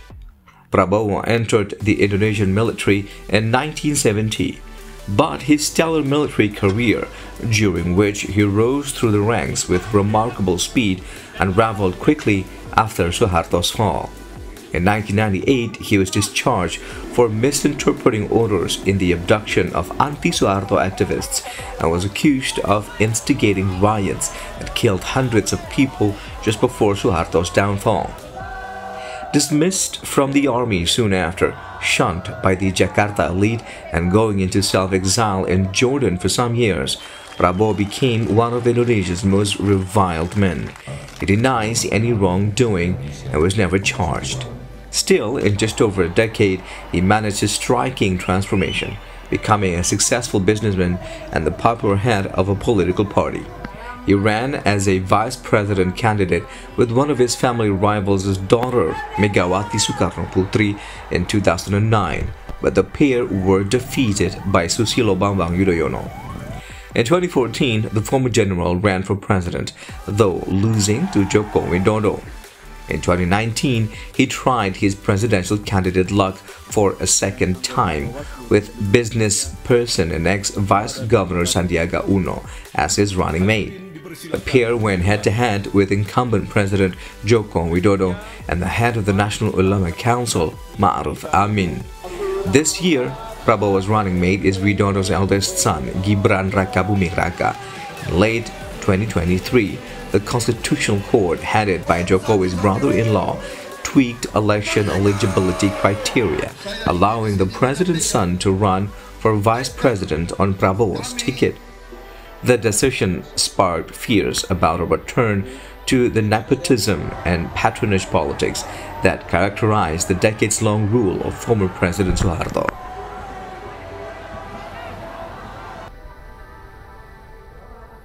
Well, there you have it, the profile of presidential candidate number 2, the retired Lieutenant General of Prabowo Subianto, who is currently, according to recent news on the polls, and exit polls rather, and then quick counts, leading the numbers. So what do you make of this about the good? Do you think it's going to be a smooth sailing ordeal for Prabowo Subianto, third time's a charm?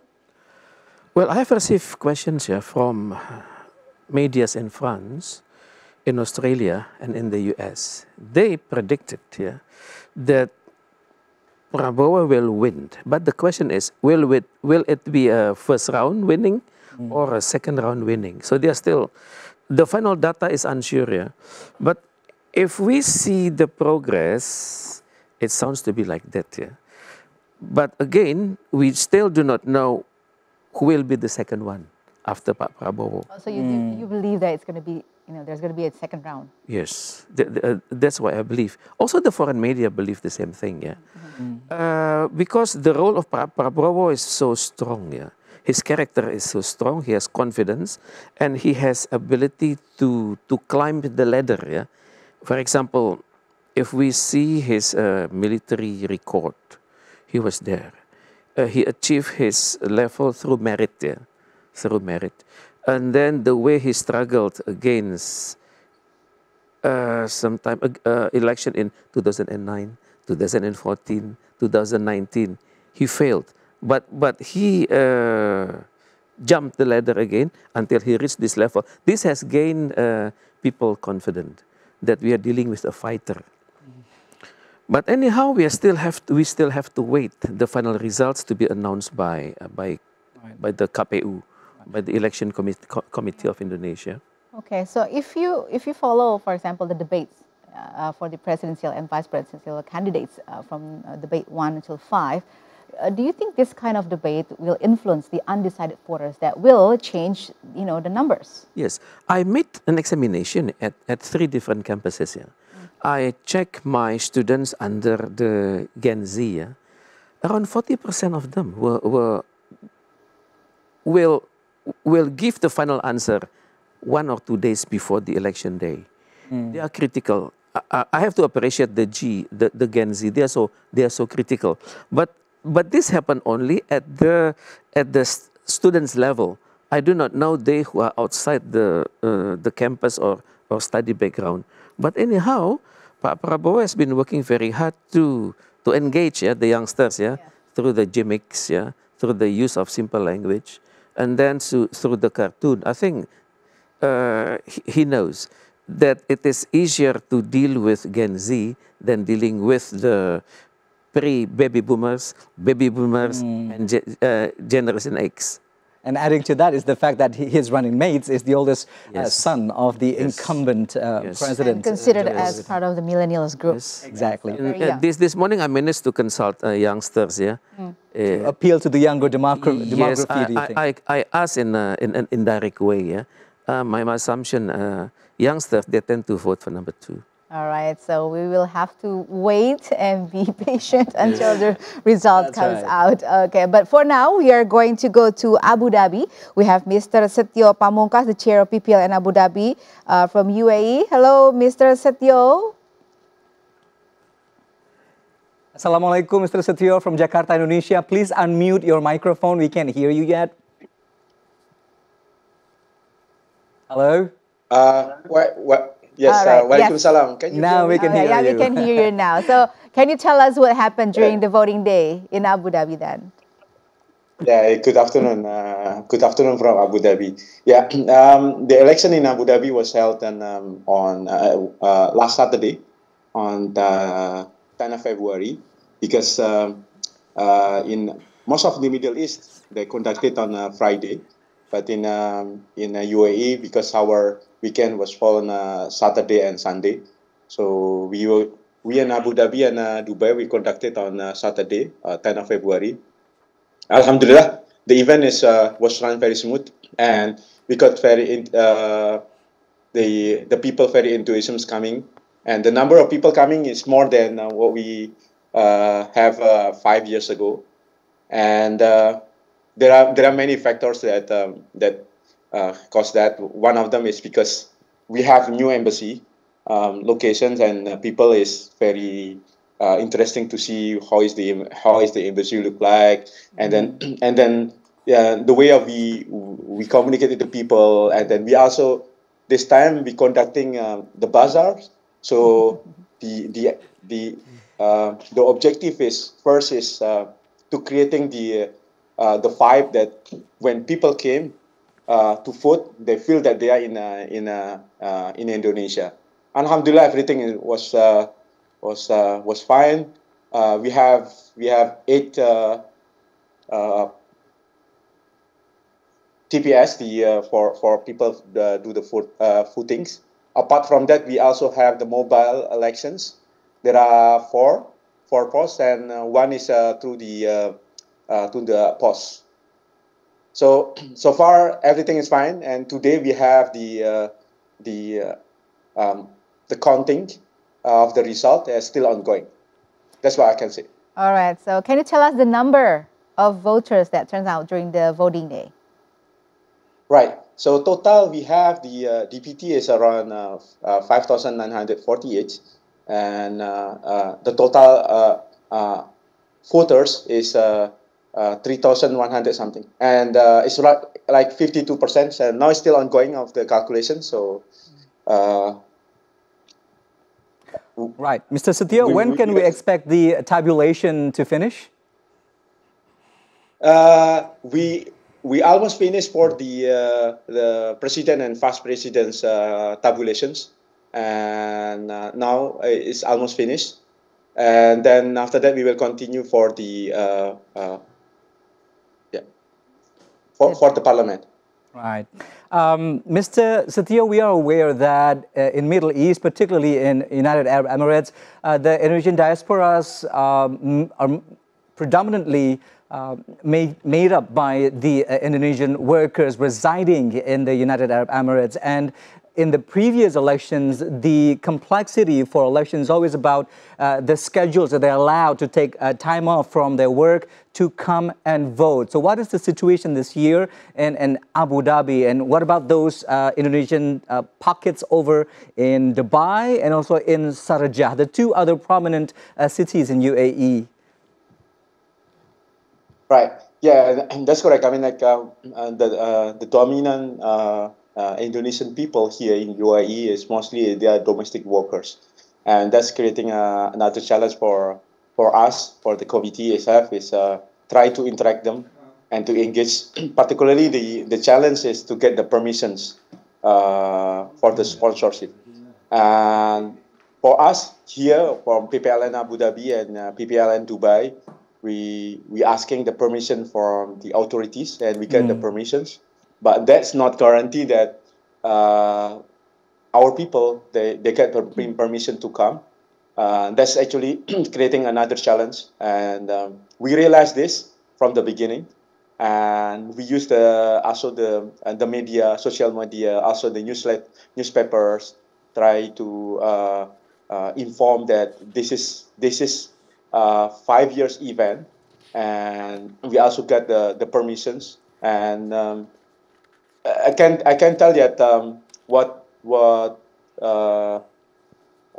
we know is the total population is almost Indonesian population here in the UAE. Right. They're spreading from Abu Dhabi, Dubai, Sharjah, and all the 7 Emirates. It's almost close to 100,000 people. Right. I just putting the ballpark number, but our DPT is much less than that, because the reason is we cannot verify those people. Right. And also it's difficult to interact them to come. For the reason that one of the reasons that I mentioned above, because it's really hard, and sometimes the thing is that when they are registered to us, the mobile number that they're providing is not their number. Okay. It's their sponsor. Okay. Right. So Mr. Setio, that's just very quickly before we let you go, please tell us more about that bazaar and the food festival. That was just so interesting that we see here the visuals. Very quickly. Right, yeah. Yeah, well, two objectives basically is, one is to create the vibes, and because most of the people they never vote in overseas, and some of them already done, but some of them they feel that okay, I would like to do my right, but at the same time I want to gather. So first is to creating the vibe that when they can do their right, but they feel they are at home. Okay. That one. The second thing is also to break the tensions, because we don't want people like they come and then they support different choices. Let's say one person, one candidate, and then I support another candidate. If you don't have anything in between to break them, like the bazaar, then they will say become very tension, Yeah. Then that's our idea, and it works. It worked well. It works, that's right, because food makes everybody's happy. That's right. We can be friends through food. Yes, right. Setio Pamungkas, Chair of PPL in Abu Dhabi, we thank you so much for your time and your stories for the election. Thank you. Shukran. Thank you very much. All right. Afan. Right, now we're going to go to Islamabad. We have Mr. Nugroho Krisda Santosa, the Chair of PPLN Islamabad. Hello, Mr. Nugroho. How are you today? Unmute your yes, microphone. that's right. I guess you haven't unmute yourself. All right. Oh, sorry. Sorry about that. Hi. Now My we name can is hear Nugroho. you. Hi. All right. So we heard that you have a special theme and concept for the voting day in Islamabad. Is that true? Yes, you're right. As look, you can see my uniform. This is like a, what do you call it? For like a machinist, yeah? All right. So that's the concept. Yes, we try to promote for WUS. That's not a lot of people from maybe around the world, especially Pakistan, they don't know about the WUS. And so we try to create the TPS area with the WUS. We give the invitation card like the ticket, also for the bilik suara, we designed like the ticket machine at the booth. So the environment of in surrounding the area, we make it like a booth, and then we have the miniature of booth also, and then the big background with the booth, and let them know that we have the new fast train in Indonesia. That's our concept. I see. Okay. So, as a member of PPL in Islamabad, can you tell us what about the numbers of voters? Did you see that it is just like the way the embassies expected? Yeah, our participation number, it's huge. I think that's more than 80% now, based on the TPS. Yeah, from the people come to Islamabad. We for the election in Islamabad last Saturday, 10th of July, we invite more than 500 people with the family. Why with the family? Because the culture in Pakistan is quite unique. The ladies, most of them, the Indonesian who live in Pakistan, it's mixed married, So based on the culture, they cannot go by themselves. They have to accompany with family. So that's why we're thinking to allow them to come to Islamabad with the family.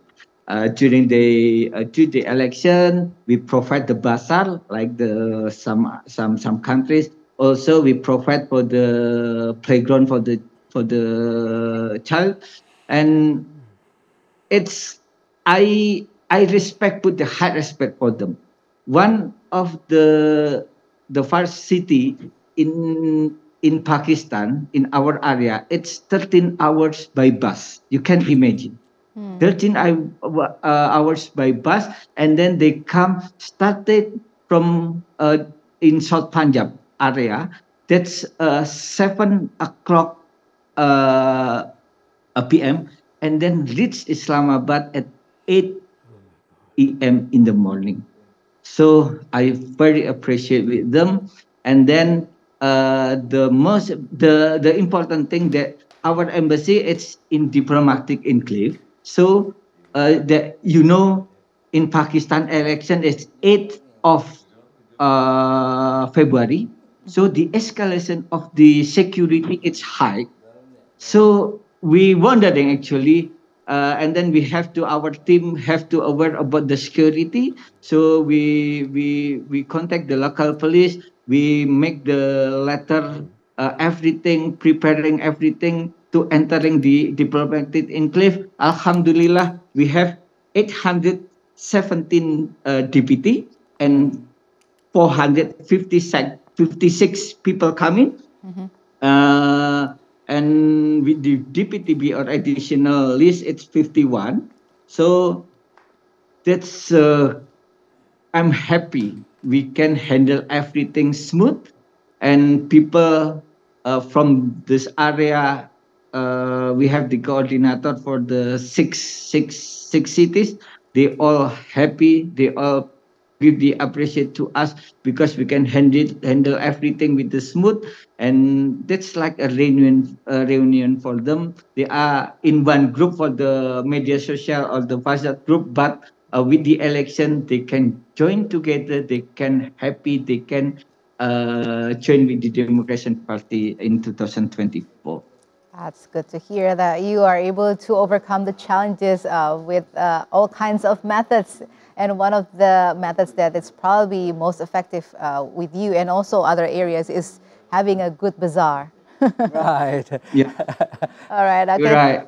Thank you. Then they can enjoy baso. Every single bazaar, we ask for them, for the coordinator, for the Indonesian diaspora coordinator in every single city, to join with us to open the store to sell the Indonesian product, the Indonesian food. That's a reunion. That's a back to kampung actually. Right. So the term Feast for Democracy in Islamabad is literally a feast. Thank you very much for that wonderful story, Nugroho Krisda Santosa, member of the PPLN Islamabad, Pakistan. Thank you again for joining us in this special program. Thank you very much. Thank you. See ya. And now lastly, joining us, yet another overseas voting committee joining us all the way from Switzerland, the capital Bern. We have Rizka Desinta, chair of PPLN Bern, joining us also virtually via Zoom. A very good morning still in Switzerland now to you, Rizka. Thank you very much for joining us here on TVR World. Yes, thank you very much, Mr. Rahmat and Ms. Valeria. It's very nice to see you all, and then it's a very good day here in Bern, Switzerland. We have also right now the vote counting event taking place downstairs, and then everything went smoothly also at the election at the polling station. We did it last Saturday on the 10th of February, and it went all very smoothly and successfully. All registered voters, they can vote. They got their ballot papers. Not only the voters registered in the permanent voter list or the DPT, but also voters who are in the DPTB or the additional permanent voter list, as well as the DPK or the special voter list. They all got their ballot papers, and we were happy. They were happy. So yeah, everything just went very smoothly. Together. So how many people actually eligible to vote in Bern? There is a significant increase. We have now we have 1,768 voters registered in the permanent voter list. Well, it's still a little if we compare with others. Other countries that already did the interview, but then still we notice a 70% increase since the last election we had in 2019. We had only 1,054 permanent voter lists, and now 1,768. Right. Mariska, tell us about the enthusiasms of Indonesian diaspora in Switzerland coming into Bern, the capital, to not only vote, but to get together, to have a gathering of some sorts, and to have a heightened sense of nationalism, for lack of better words. What's the situation was like? Was that a true feast, not only literally feast of democracy? Yes, that's very true. Well, yeah, the voters, they were eager to come to our polling station, not only to cast their votes, but also to buy Indonesian food, and also they can meet also with their friends. And we saw that not only the voters who came to the polling station, but also we noticed that around 400 people came to our polling station, and they also brought their Swiss friends and families. And also we saw also there's official from the Ministry of Foreign Affairs and also the foreign embassy, people coming to our polling station just to feel the vibe and also to watch the election and also buy Indonesian food. So yeah, we saw a lot of Swiss people coming to our election, and yeah, just to feel the vibe, watch the election. And also we also provided these boxes for the voters who chose the postal method, because most of the voters in Switzerland they chose the postal method. So around 1,200 people chose the postal method. They also came to the bazaar, and they also can drop their ballot papers at the polling station. Wow. That's good to hear, because I think most of the time we heard from the stories are election day is Indonesian day. Right. Is that correct? Yes, correct. So actually, this is the first time we rented a hall, because there's a significant increase. Normally, we just had our election here at the embassy, but because we had like 485 voters chose the polling station. That's why we have to rent a big hall to accommodate all those people, and they were happy that now they can also not only just vote their ballots, but also to buy Indonesian food and meet up their friends. Right. But Mariska, we're aware that Switzerland is now currently midwinter and one of the coldest regions in Europe. Has that posed any challenge at all for our eligible voters to come over to the embassy to vote? No, it wasn't held at the embassy, but at the building near the embassy. So okay. yeah, but we were lucky because the temperature at that day was about like 10 degrees. So it was not that cold because normally in February we had like -10, -5. But yesterday, last Saturday, we had only like 10 degrees and it wasn't that cold actually. And inside it was very warm because all of the people coming and it's like a gathering for the Indonesian people. Yeah, right. It was very warm.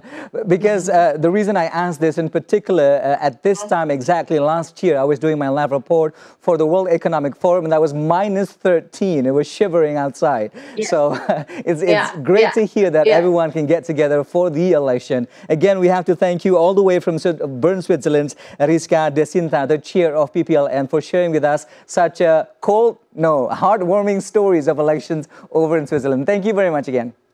Thank you so much.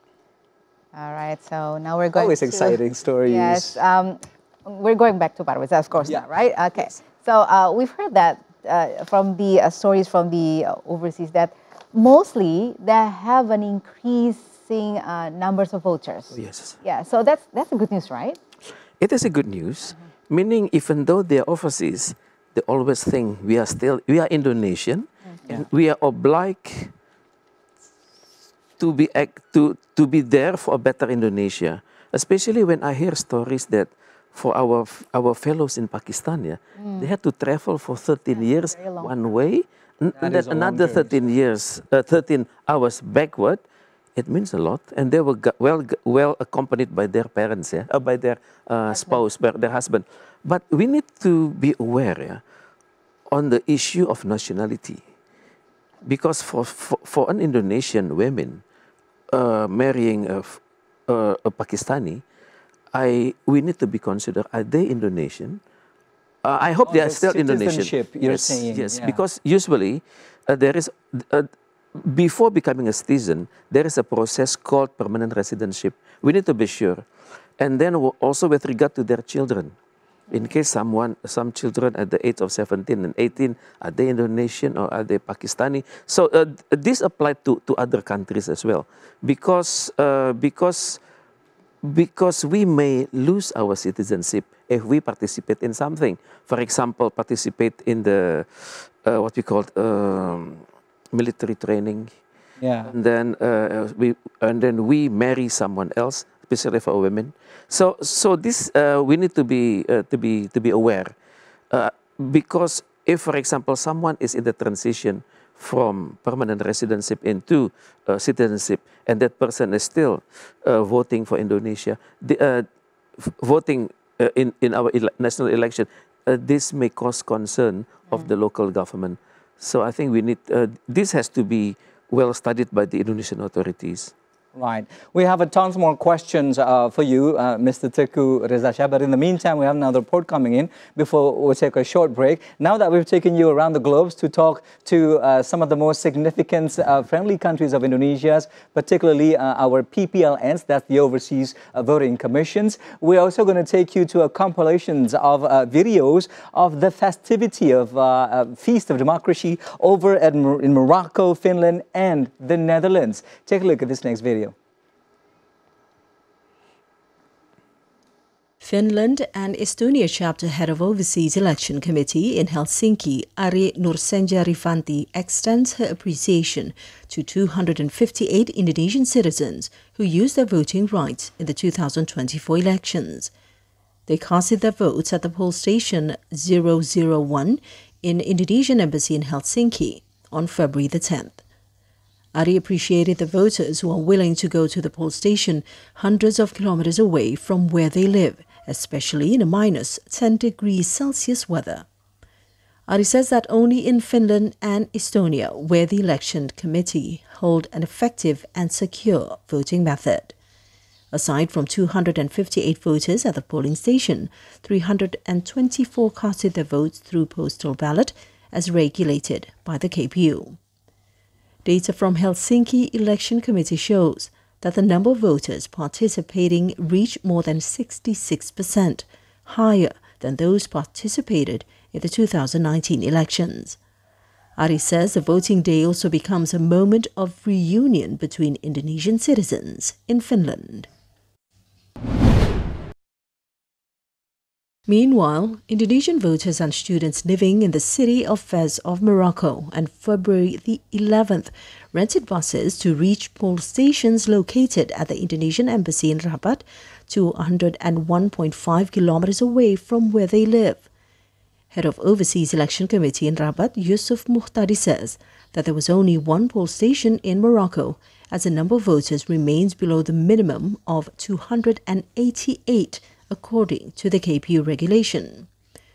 As for door-to-door ballot boxes, there were 2 located in Morocco, namely city of Oujda with 20 voters and Casablanca with 6 voters. The election committee in Rabat also serves Indonesian diaspora in Mauritania with 8 voters. In total, there are 322 people registered in the Overseas Final Voters List, or DPTLN. In Morocco, one additional Overseas Final Voters, or DPTBLN, has 96 people. The election committee in Rabat appreciated Indonesian voters who were willing to travel long distance by rented buses. The committee states that such an initiative eases coordination on the ground to ensure that no Indonesian left behind in the elections.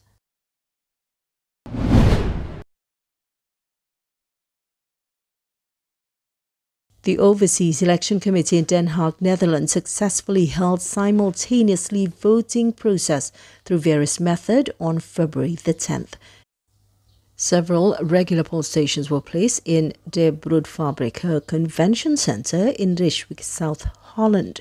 There were over 13,000 people registered in the Overseas Final Voters List, or DPTLN, in Netherlands, with more than 11,800 of them voted at the poll station, while about 1,300 casted their votes through postal ballots. The committee in Den Haag also served about 1,600 registered in the Additional Overseas Final Voters List, or DPTBLN, and Special Overseas Final Voters List, or DPKLN. In order to anticipate voters' enthusiasm, the committee in Den Haag established 7 poll stations in De Broodfabriek and 2 poll stations which serve postal ballot method. 55 members of poll station administrators and 14 personnel of citizen protection managed the voting process in the Netherlands. Members of Overseas Election Supervisory Committee, staff of Indonesian Embassy in Den Haag, as well as officials from Indonesian Foreign Affairs Ministry and Immigration Office, also supported the event.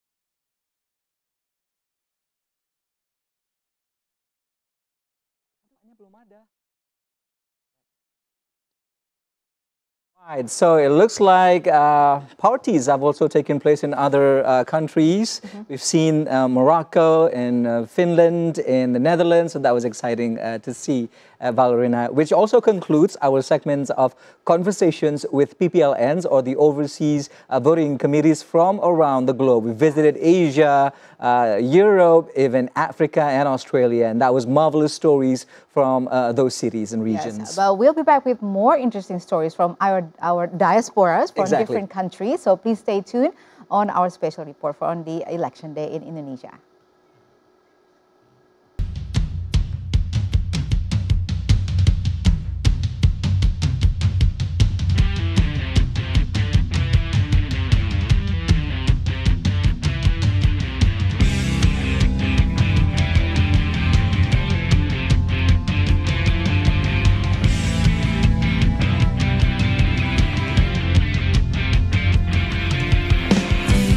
Waktunya untuk gunakan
And you are still watching our special program here on TVR World, airing live from the capital Jakarta, Indonesia. We go on non-stop for 12 hours today. This is the election day in Indonesia, and we are now coming towards another segment for the overseas voting, which is highlighting Indonesian diasporas and the way they celebrate the day of Feast for Democracy. And we are still your hosts for the next segments. I'm Rahmat Idris. And I'm Valerina Daniel, and now we're going to watch together of what's happening in Malaysia. And rather, we'll go to Canada now to join up Debbie and Cici, who have sent us their excited videos of participating in the elections in the country. Take a look at this next video. Hello, my name is Debbie. I currently live in Canada, but I'm still in Indonesia. So as an Indonesian passport holder, I am able to contribute my voice or my vote for the election party, because I live in a province where it's far away from the nearest consulate general, which is in Vancouver. So I choose to do my election by mail. They will call you and they will confirm everything. Then after that, they will send you an envelope like this, yeah, to your home address. So when you open the envelope, there will be surat suara for president and vice president. It will say right here Vancouver and then Canada. And also you will receive, I don't know, maybe because we're like diaspora, so we also receive a surat suara for the parliament, yeah, DPR area 2. And they have two separate envelopes. One is for this one, for the parliament, and this one is for the president and vice president. Then I will insert everything, including the separate envelopes, to the envelope that's already have a written address, which is PPLN Vancouver. I don't know if you can see it. And also they give you a stamp, so you don't have to worry about the stamp. I just found out. I actually bought, I forgot, 5, because it's like after 5 years, right? So why I choose this? Because I get used to it. Before, they don't really have the service for the consulate people to come to my town to do the election in person. So I get used to this, and I think this is more relaxing for me rather than you go to a booth and then you know, they only give you 5 minutes. They only give you 5 minutes to do to do your vote. But by doing it at home, you have more times to think, I think. They also send you a guidelines on how to do it, so you make sure that everything is valid, yeah, your vote is valid, because it's very important. We are responsible as an Indonesian to contribute in our country future. So I think this is one from many that I can do for my country, and I hope and my dreams that my country can become better in terms of the developments. And I hope whoever become president and vice president, or whoever will be sitting in the parliament, they will think like the people. They will make sure that the people needs will meet, and will bring whatever good and whatever best for Indonesia in the future. Thank you. Hi everyone. As an Indonesian citizen who lives in Canada, which is Calgary, Alberta, I'm so glad that I still have the opportunity to vote for the next new president.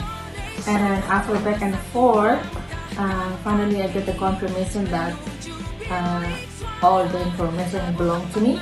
I get this package, and okay. Now I'll show you and how to do it to vote the president and the legislative member. Okay, first one is how to do it and what in it. Okay, so the first one gonna be a letter that I received, what inside this packet, and then the next one is the president voting paper.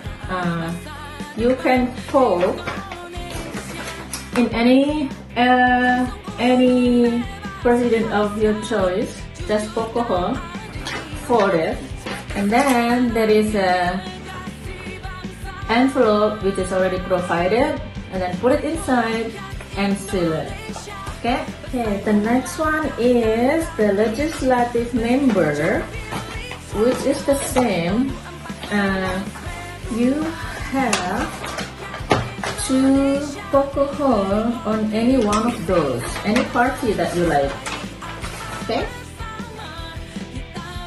So many of them, but you have to choose one. And again, put it in the envelope that's already provided and seal it. And when it's done, there is another envelope which is a written envelope. So these two envelopes, the member of legislative and the president of your choice, which is when everything already in this envelope, put it back both inside this envelope and send it back to the Indonesian consulate. How excited is that? I am very excited. Let's vote. And my biggest wish for Indonesian new president is hopefully you guys can lead Indonesia for the better, wonderful Indonesia. Good luck. And that was our diaspora from Canada. And now we're going to Malaysia. We have Muhammad Fadli Robi joining us from there. Hello, Fadli. Hello, Mas Fadli. How are you today? And also Safir on the other end. Thank you guys for joining us. Where did you vote? Kuala Lumpur or in other polling stations? Unmute your microphones, please, guys. We can't hear you. Hello, guys. Hi. Can you hear me? Yeah, we can hear you now. Yeah. Okay. Actually, I'm living in Kedah here, and the election in Penang. I'm not in Kuala Lumpur. Right. Okay. So, but both of you are in Malaysia, right? So, can you tell us what's the situation on the day of the election? Okay. Nowadays, I'm here in Penang. Like we are counting the voters. As you know, I'm here as a KPPS LN, and we are now busy with the counting all the voters that we did like 10 days before to get the voters, and now we are counting all the voters here. Right. So am I talking to Safir or Fadli now? Fadli. You were talking Fadli. with Fadli. Fadli. Yeah. Okay, I'd like to go to Safir now. Safir, where did you vote and how did it go on the election day?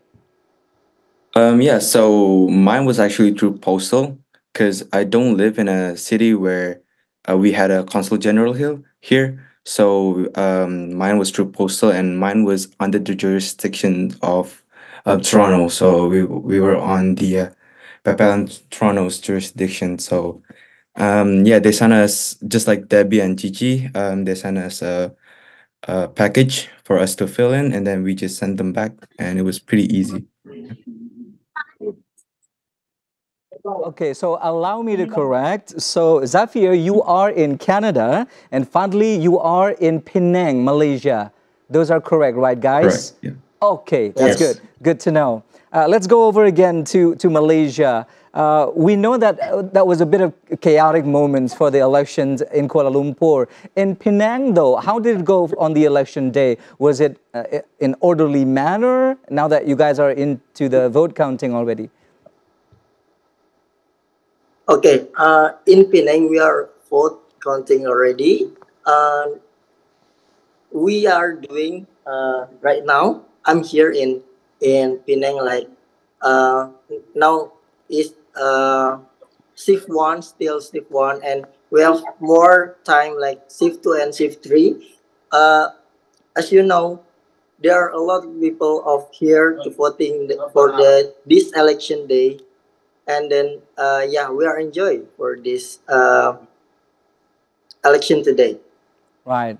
Good to hear. And what about you, Xavier? Because both of you guys, we believe, represent one of the biggest demography for this election, which is the Generation Z. How is this election for you? How do you see this election? How important is it for you? Xavier? Yeah, I'm very psyched for this. It's been a delightful experiment, like voting and everything, getting my vote out there, especially like for the first time. So it's been very exciting with all the facilities that they gave here from the Consul General, from the committee, the election committee. It's been very fun and interesting as well. Yeah. Right. Xavier, what do you look forward to the most in the candidates that you have chosen, without telling us who that is or who the peer is? I just hope that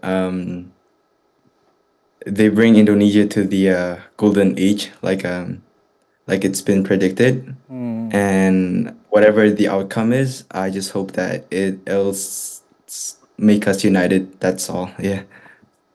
All right. How about you, Fadli? Okay, for me, I hope whoever as a president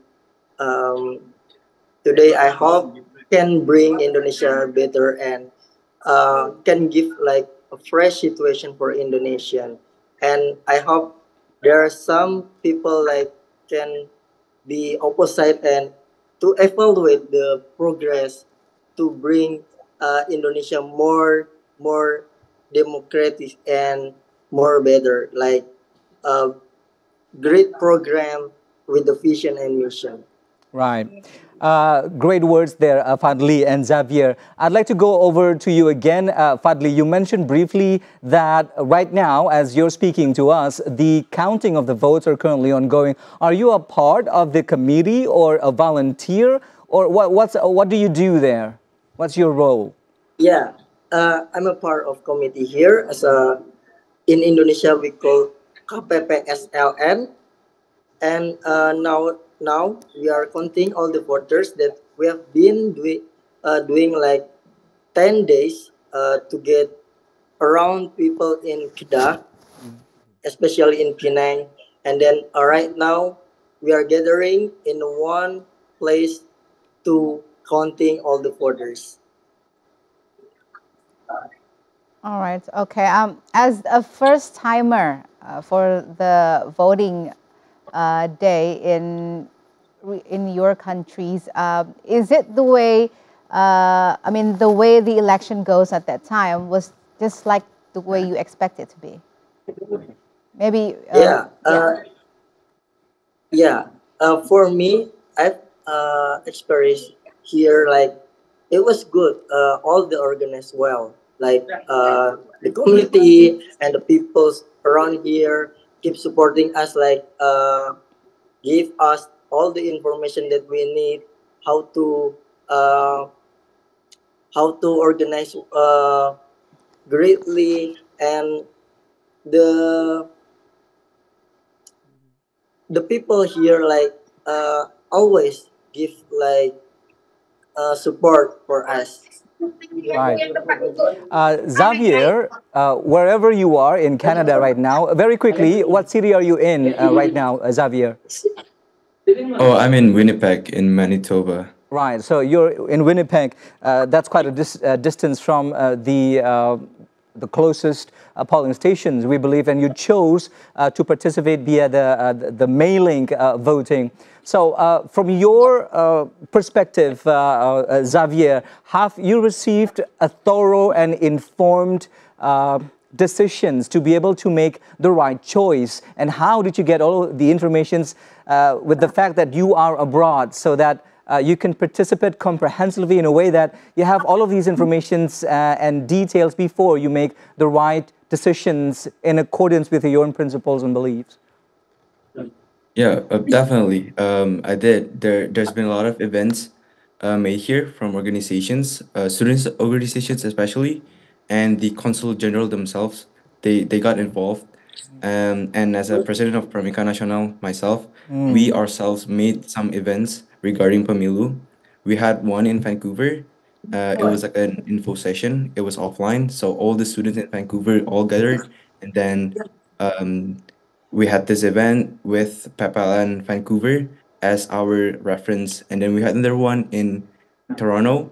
It was online, and most Indonesian students in Canada participated in that online event, and I do believe most students here feel the same way of like the information that we were given is enough for us to Make the vote. choice. Yeah. Okay, what about you, Fadil? Did you feel like you've had enough information to be able to make the right choice in this election? Yeah, in my organization here, we call like PPI.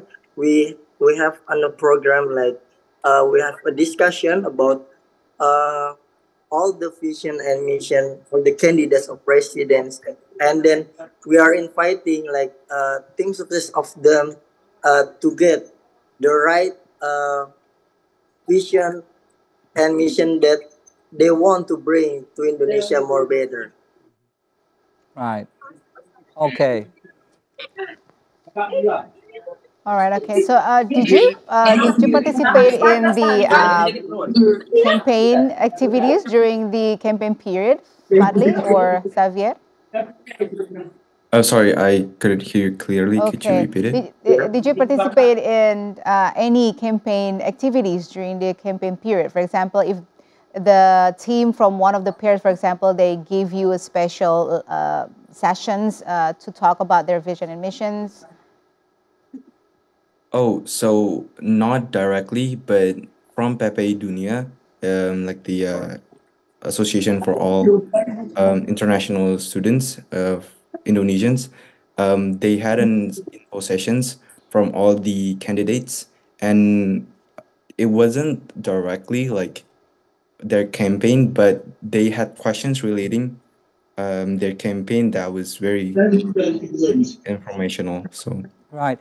we had those events right. as well. Okay. Xavier, being so far away where you are in Winnipeg, Canada, do you see that other Indonesian diaspora share the same enthusiasms and excitement to take part in the feast for democracy of our country over in Canada? I hope so. Yeah. I hope all of the other countries feel the same way. Right.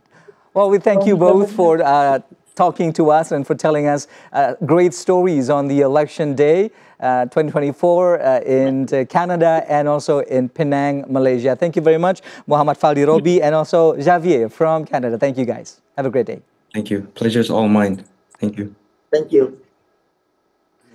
All right, so young voters again, Teguh, Reza, and these times they are also abroad, like the ones that we saw earlier in Egypt, and they make up such a significant demography. As I said, over 50% of them are younger and first-time voters as well. And these are digital savvy, social media's highly exposed generations whose opinions can be easily swayed in massive amounts. How do you think the relations of the social medias and the opinion shaping that power that it has for our younger generations in order to make a choice for the election? I think I adore their ideas here. They would like to see a united Indonesia, a well-developed Indonesia, and more democratic Indonesia. This is giving us Generation X and Generation Y a sense of confidence here. And hope. And hope, yeah, that they could become an active participant in the future Indonesia, not only in numbers, but also in ideas. This is something. And being overseas, people tend to be more Indonesian than once they are at home here. And over there, they are being, well, they are learning about modern information, modern communication, and they are learning quickly because they tend to often, Leah, once we are overseas, we know better about Indonesia than our fellows in Indonesia. Our sense of nationalism just Yes. sort of got a growth spurt whenever we're abroad. Correct. And we need to appreciate the role of the Indonesian embassies. We have identified where they live, and we communicated with them thoroughly in a language they can understand. And I'm sure at the embassy we have people who have been assigned to do this kind of job. We need to appreciate this kind of people. And then being there, it is nice to see that they are linked with other Indonesian students all over the world, especially our friend from Malaysia. I used to live somewhere in Kedah, in his area. It needs 2 hours to travel from Kedah to Penang. We need to travel by bus and then ferry and then bus again. It is an effort for him to drive or to take a bus from Penang, from Kedah to Penang. And then the good thing of being in Kedah is they really feel that they're Indonesian because the food is okay, the people look alike, and then the language looks like Sumatran. And I believe that he's feeling happy there, and he has been dealing with nasi lemak on a daily basis. Yes, daily basis, and then ayam, ketupat, and so on. Just like home. I think this closeness with Indonesia, I think, helps the student to feel that that they are not away from their home country. I hope it would enlighten them to speed up. But maybe they will face one question one day before their graduation. The Malaysian authorities will ask them, selamat sudah tamat sekolah, di mana akan berkhidmat? Where would you like to work in the future? Where would you like to live, to dedicate your life? So that would be their next difficult question. But for Malaysian, they really need youngsters. If we compare we are experiencing here in Indonesia demographic bonus, not in Malaysia. Malaysia always want to have higher number of youngsters to be their permanent resident and also later on their citizens. So for Indonesians living in Malaysia, studying in Malaysia with good conduct, they would have enough score to become Malaysian permanent resident. A lot of the young ones have gone to Singapore. Over 1,000 of them have registered to be Singaporean. So that's a sign of its own, if I must say. All right. But also good to hear that they also participated in the campaign activities, right? So that means they're not only receiving information from the social media, but they're also involved in a real activity. So, do you think that this kind of method is working towards the youngsters? Yes. We in Indonesia, especially the government, the KPU, we need to engage the youngsters in their own way. So in this case, the methods are very useful for them. They can answer the requirements. They can choose their candidates freely, and also they are familiar with the local postal system. So it is good. Meaning it's an extra cost for Indonesian Election Committee. Right. And then we're gonna have to pause you there, Mr. Teuku Reza, because we're now joined by other 2 Indonesian diasporas from 2 different countries. First, from Auckland, New Zealand, we have Zikri Muhammad Basir, and also on the other side, we have Prima Gandhi, our diaspora joining us from Tokyo, Japan. Hello to both of you, Zikri and Prima. Happy Election Day from Indonesia. You guys had it a couple of days ago. Yeah. Yes. Right. Hello, Rahmat and Valeria. Thank you for having me. Right. First, I'd like to go to Zikri in Auckland, New Zealand. How was the election for you? Did you vote in person or through the mobile ballots or by mailing postal vote? So yeah, I have voted in person. We voted in 10th of February, and the situation is very joyful. We have some sort of party. We have Indonesian food, and we have Indonesian people just dancing around. It is some sort of like a enjoyment atmosphere. It was a feast. So that was in Auckland, Zikri, the polling stations for New Zealand? Yes, it is within Auckland, and everybody, Indonesian diaspora in Auckland, gather around in one place. Okay. Okay. How about in Tokyo? Yeah, good night from Tokyo. We have election in 11, and I think I'm very happy to be able to participate in the 2024 election, and we can see all of the diaspora in Tokyo meet together in street Sekolah Republik Indonesia Tokyo. And for me, this is the first participation abroad and fourth in my life. So how was that like, the gathering together in Tokyo, Japan? You mentioned first time overseas voting for you. Are things the way you expected it to be to vote internationally? Yeah, I think this is my first experience, and it's different with the vote in Indonesia. I think this is many diaspora have a new hope, especially in Tokyo.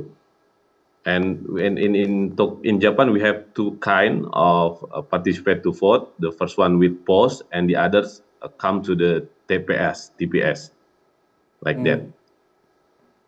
And for you, Zikri? Yes, I mean, in New Zealand, we don't have many diaspora here in New Zealand. I know that it's only 5,000 people here, but it adds more, unity, because we know each other and we meet a lot. And then, this is my third time actually voting, but my first time overseas. So this is a new experience for me as well. All right.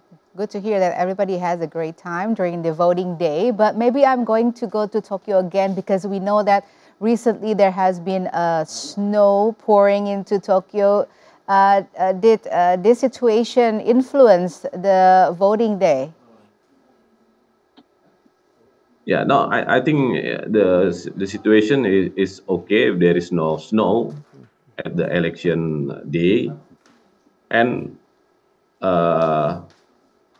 everybody enjoy the election day. And maybe because we know that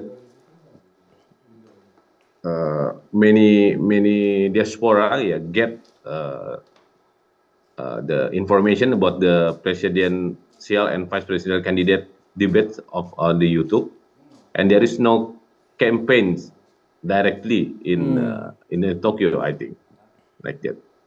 Okay. What about in Auckland or in New Zealand? Do they have similar situation where they don't have direct campaign activities during the campaign period?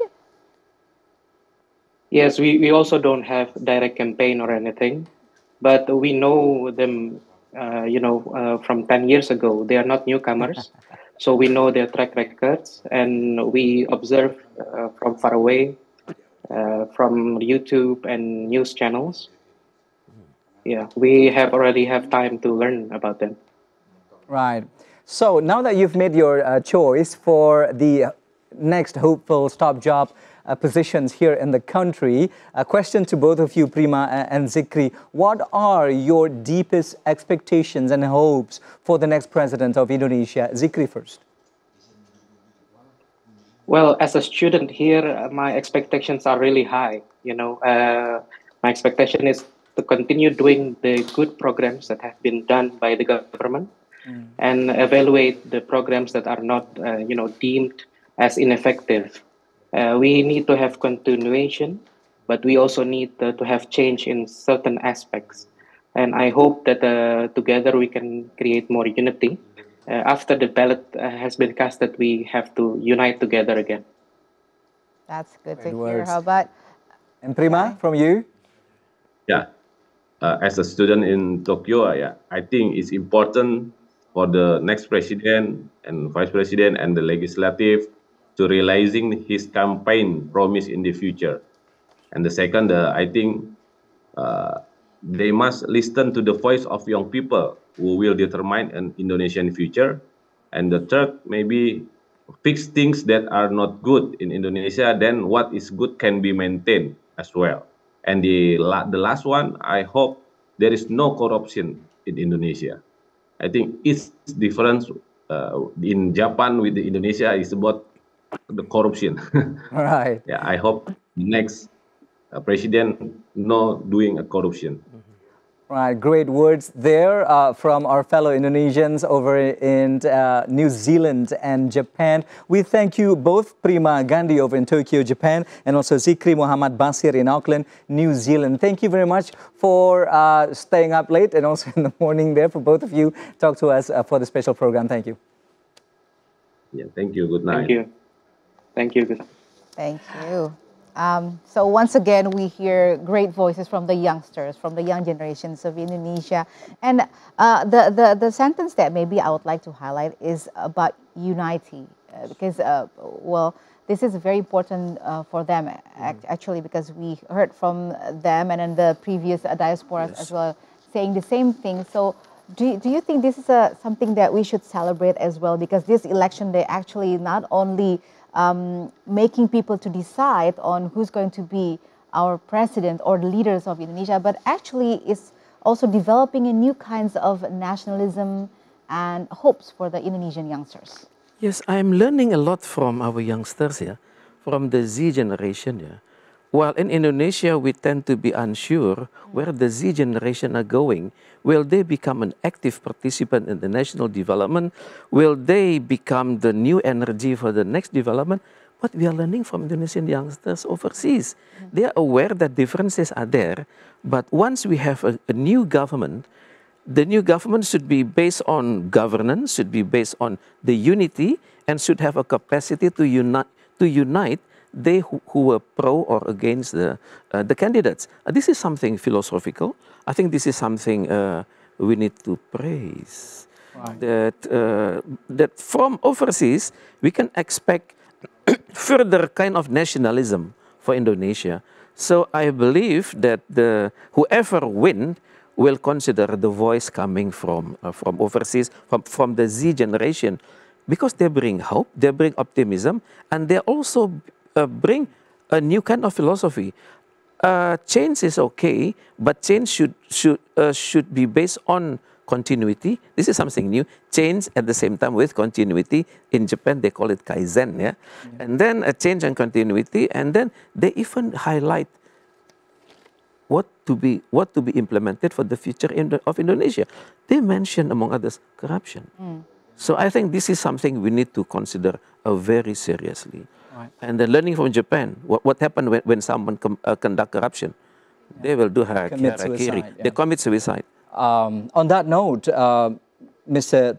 Teuku Reza, we spoke to a couple of experts already on the great concerns of the younger generations for the upcoming administrations. And they mentioned that all of these in-depth analysis have turned up into different results. And one of the biggest concerns for these youngsters, top priority is the job opportunity.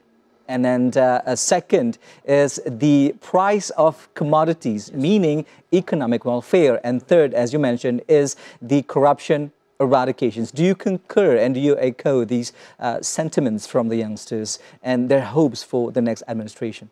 Yes, correct.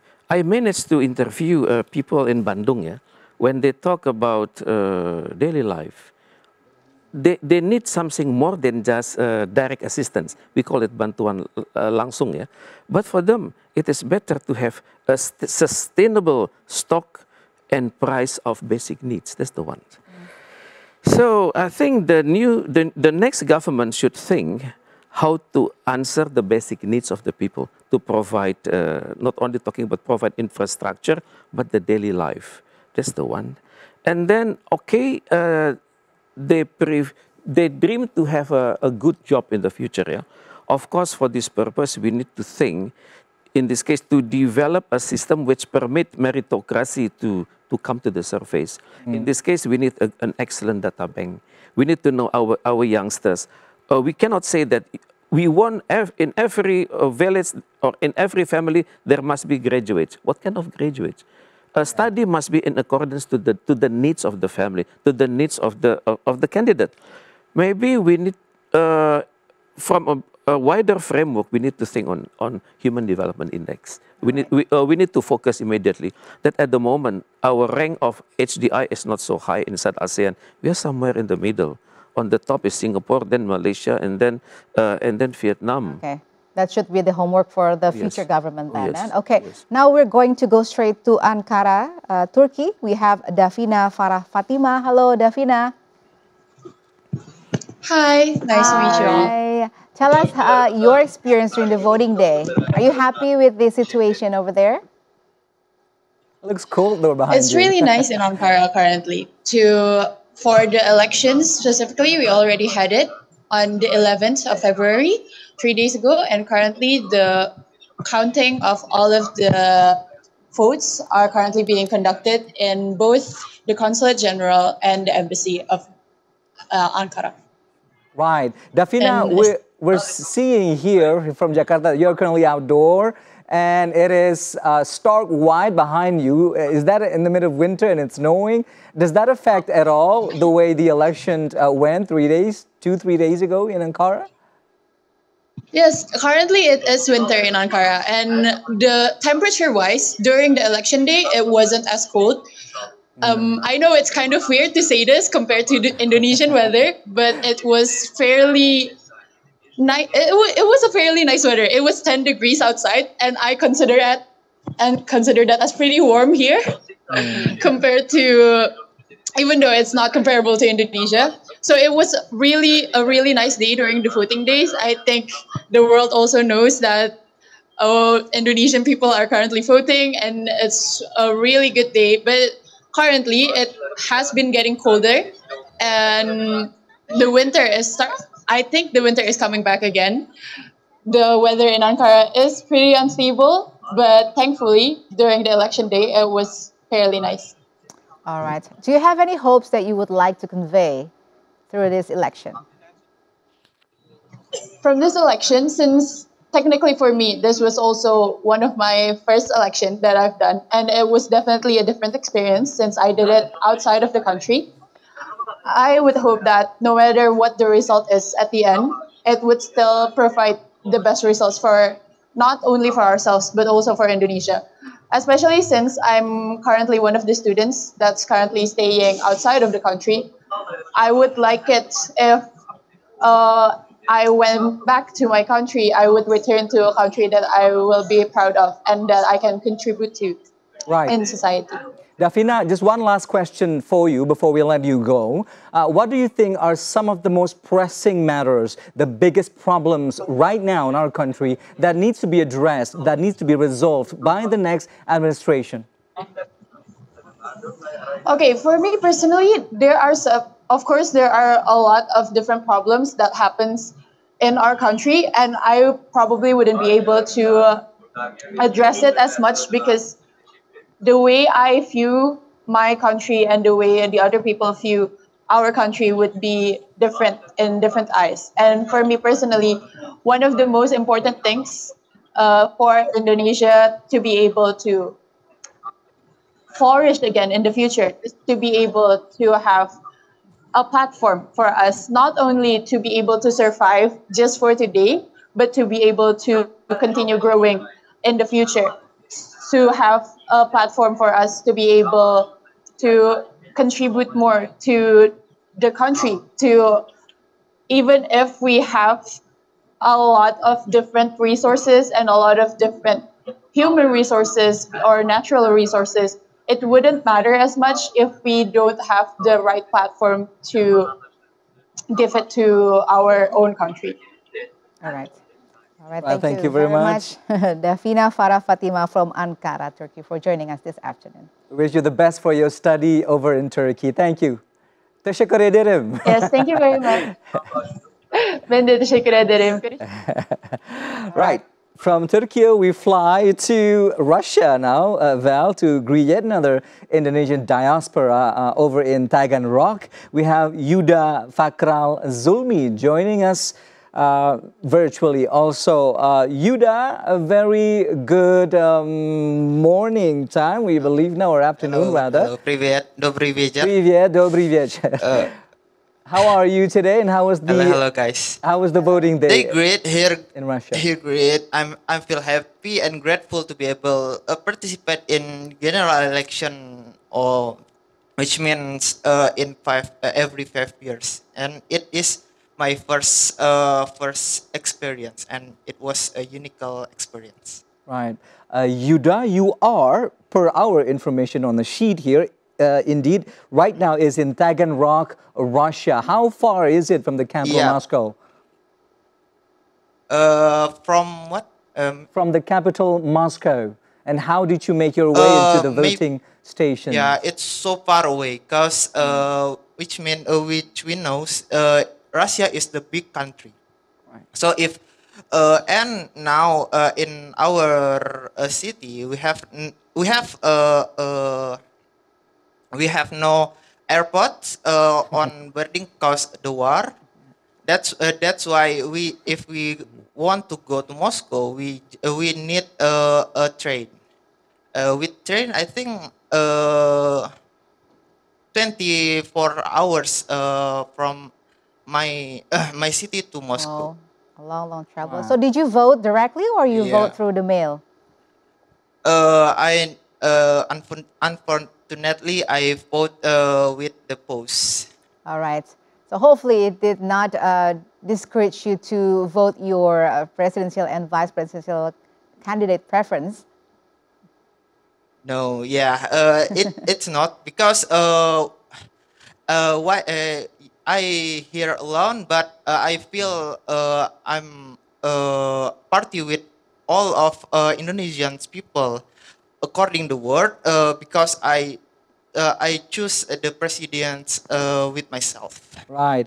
Yuda, in order to make your choice for the elections through the mailing voting, have you been, or did you rather, pay close attention to how things have unfolded here in the country pertaining to the debates, the track records of the candidates, in order for you to make informed decisions on the ballot paper?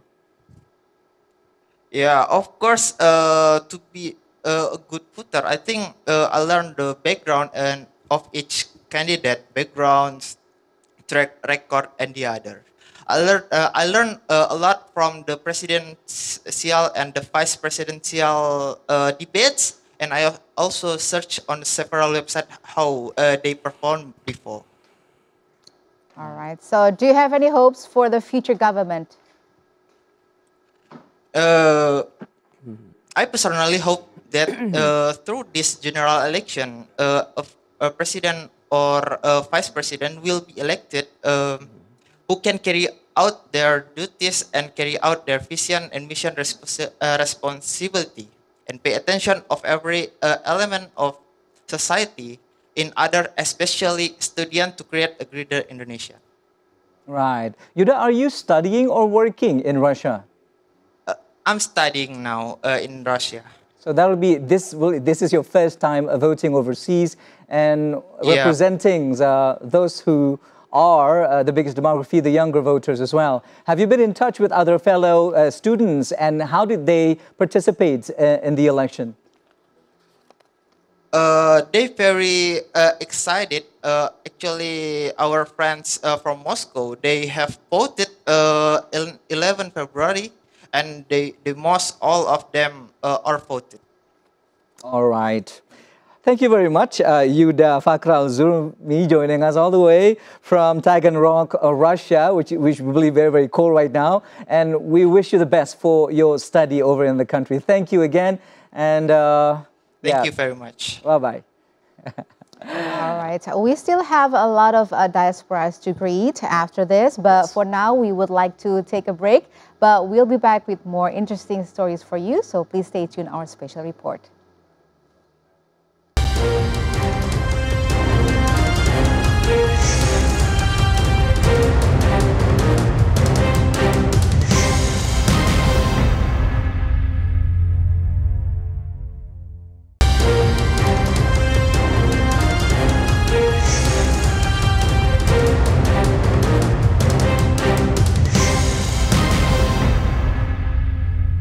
thank you very much for staying with us in one of the final segments for today's our non-stop 12-hour airing of the coverage on the election day, the day that Indonesia decides who will be the next presidents and vice presidents and also the lawmakers in the country. Yes. And we are still with your host, I'm Rahmat Idris. And I'm Valena Daniel. I hope everyone is still excited because we're still waiting for the quick count to get in. As you can see in your screen.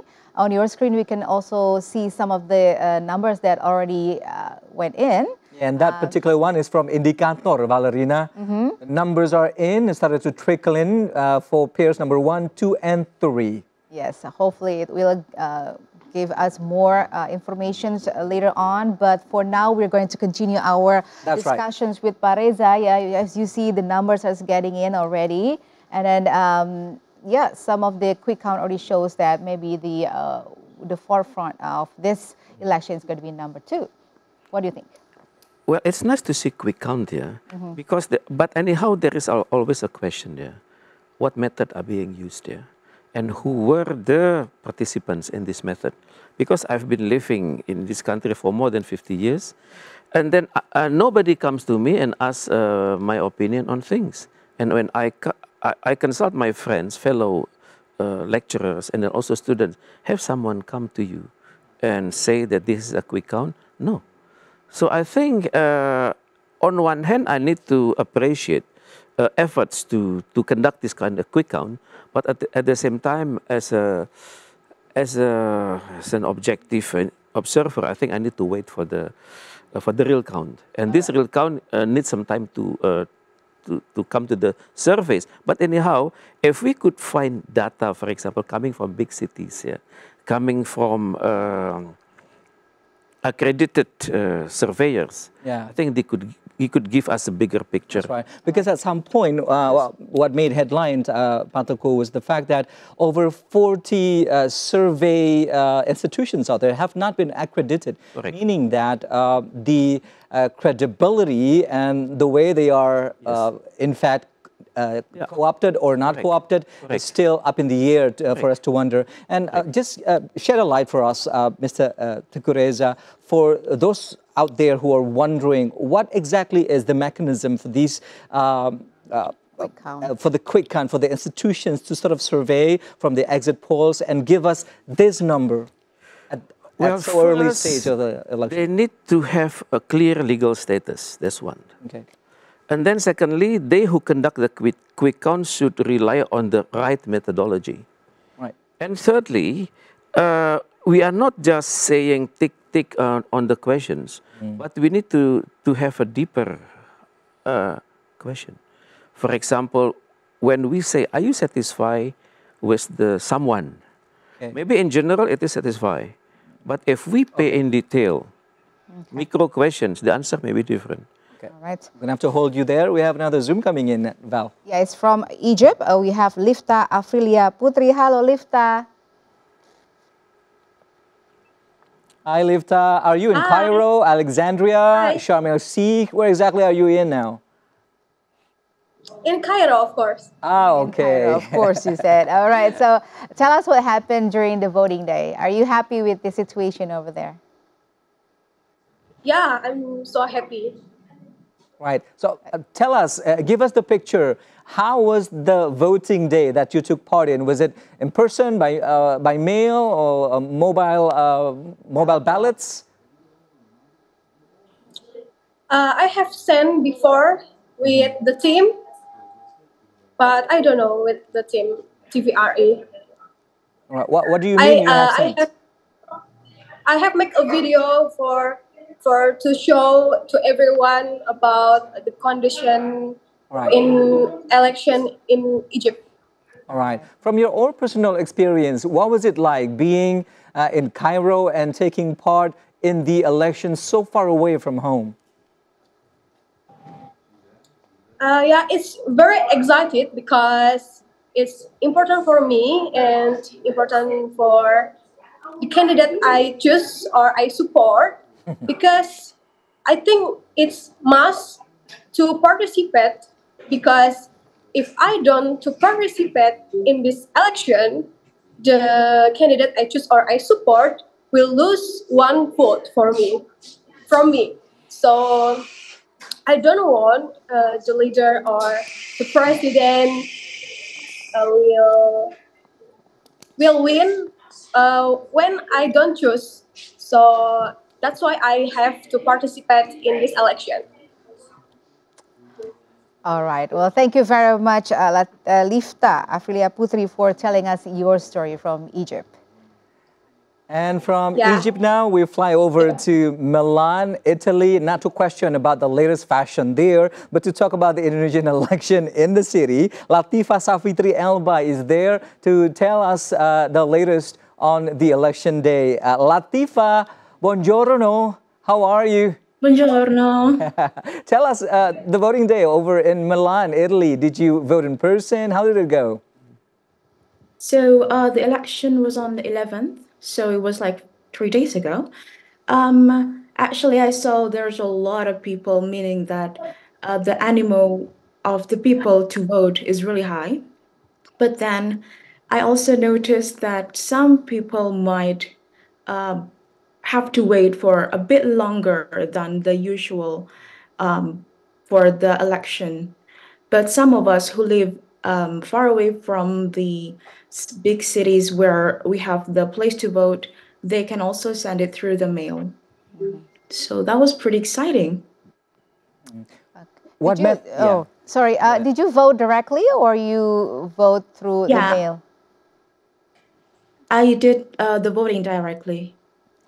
Was that downtown Milan, or where was the closest polling stations did you visit to cast your vote? It was really downtown, like real in the central, like nearby the central station. Right. Tell us how it felt voting in Milan, Italy on the elections day. I can only imagine from here the excitement being there in such a beautiful city and be able to exercise your right as an Indonesian citizen. It's actually a bit surreal for me because it's my second time to vote, but it's my first time being abroad. And to see another Indonesian and their excitement to, to fulfill their duty as a citizens to vote, that it's really amazing. But I think we can have better organized kind of system here because, some part in like the thing that I saw in Milan, there were no like certain line to wait. So we had to go up because it was in a hotel. Like they rented a hotel. You can see those many people are waiting to be called in. So you can see the excitement of the diasporas and the students because I know that some people come all the way from Pisa, from Padova, from another city, not only from Milan. Right. Latifah, what do you look forward to the most in a presidential candidates for you to make your choice? I hope a lot things can be better. I hope whoever got chosen to be the next president can bring so much betterment to the country and to the people as well. All right, very well said there. We thank you very much for your stories there from Milan, Italy, Latifah Savitri Elba. We wish you the best of luck for everything that you're doing over in Italy. Thank you again. Thank you. All right, now we're going to go to Rabat, Morocco to hear stories from Kobi Rotunisa. Yeah. Hi, how are you today? I'm fine. All right, so tell us what your experience like during the voting day. Oh, so we held the election yesterday at 11 February at Sunday in embassy. So this is my my first time to participate in Indonesian embassy's polling station. Because back then at 2018, I was live in Tangier and I chose mobile ballot method. So the election committee come to us and take our vote. But today, this is my first experience to come to Indonesian basis polling station, and that's really really fascinating. Right. Nisa, did you vote in Rabat, where you are at the moment, or did you go to Marrakesh or somewhere else in Morocco to be able to cast your votes? And the location that we're looking at right now? No, we did the election in Rabat. So Indonesian embassy held the polling station there. So every diaspora and Indonesian citizen came to Rabat, to Indonesian embassy as well to vote. Right. Right. Well, do you have any hopes for this election, Nisa? Yeah, I hope that whoever wins the election, they must make Indonesia as a better country than before. Yeah, that's very simple. Do you think that the candidates that you've chosen can bring Indonesia to a better future, Nisa? I'm sorry, I can't hear. Right. I cannot Nisa, hear the question. Now that you have cast your vote, do you believe that the candidates that you have chosen will bring Indonesia to a better future, which is really essentially the hope of everyone?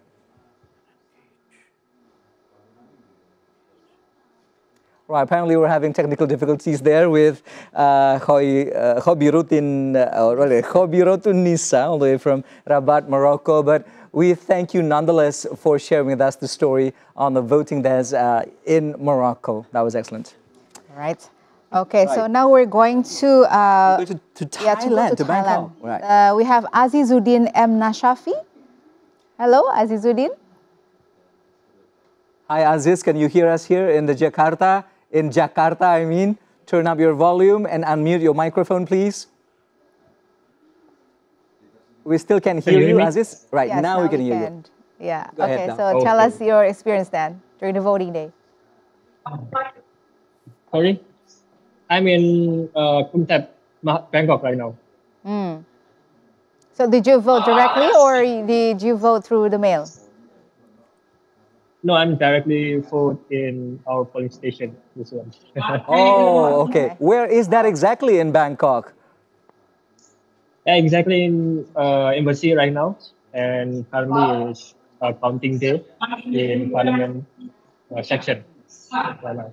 All right. So this is the counting day or the voting day? I mean, I want to make sure here. Counting. Still counting right now in Bangkok. Okay. But the voting day was when? Sorry? When was the voting day? The voting day is 2 days ago.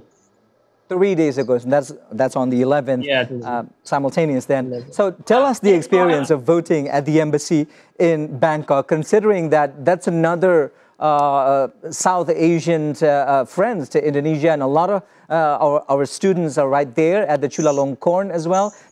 Tell us the experience of voting over in Bangkok. Yes, this is my first time voting in Bangkok, but this is my second voting from Indonesia.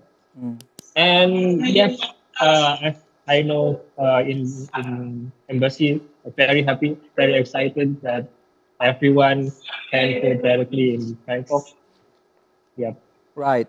Aziz, just my last question to you, and this is a question that we ask everybody else. What is your biggest hope and expectations the most from the next president of our country?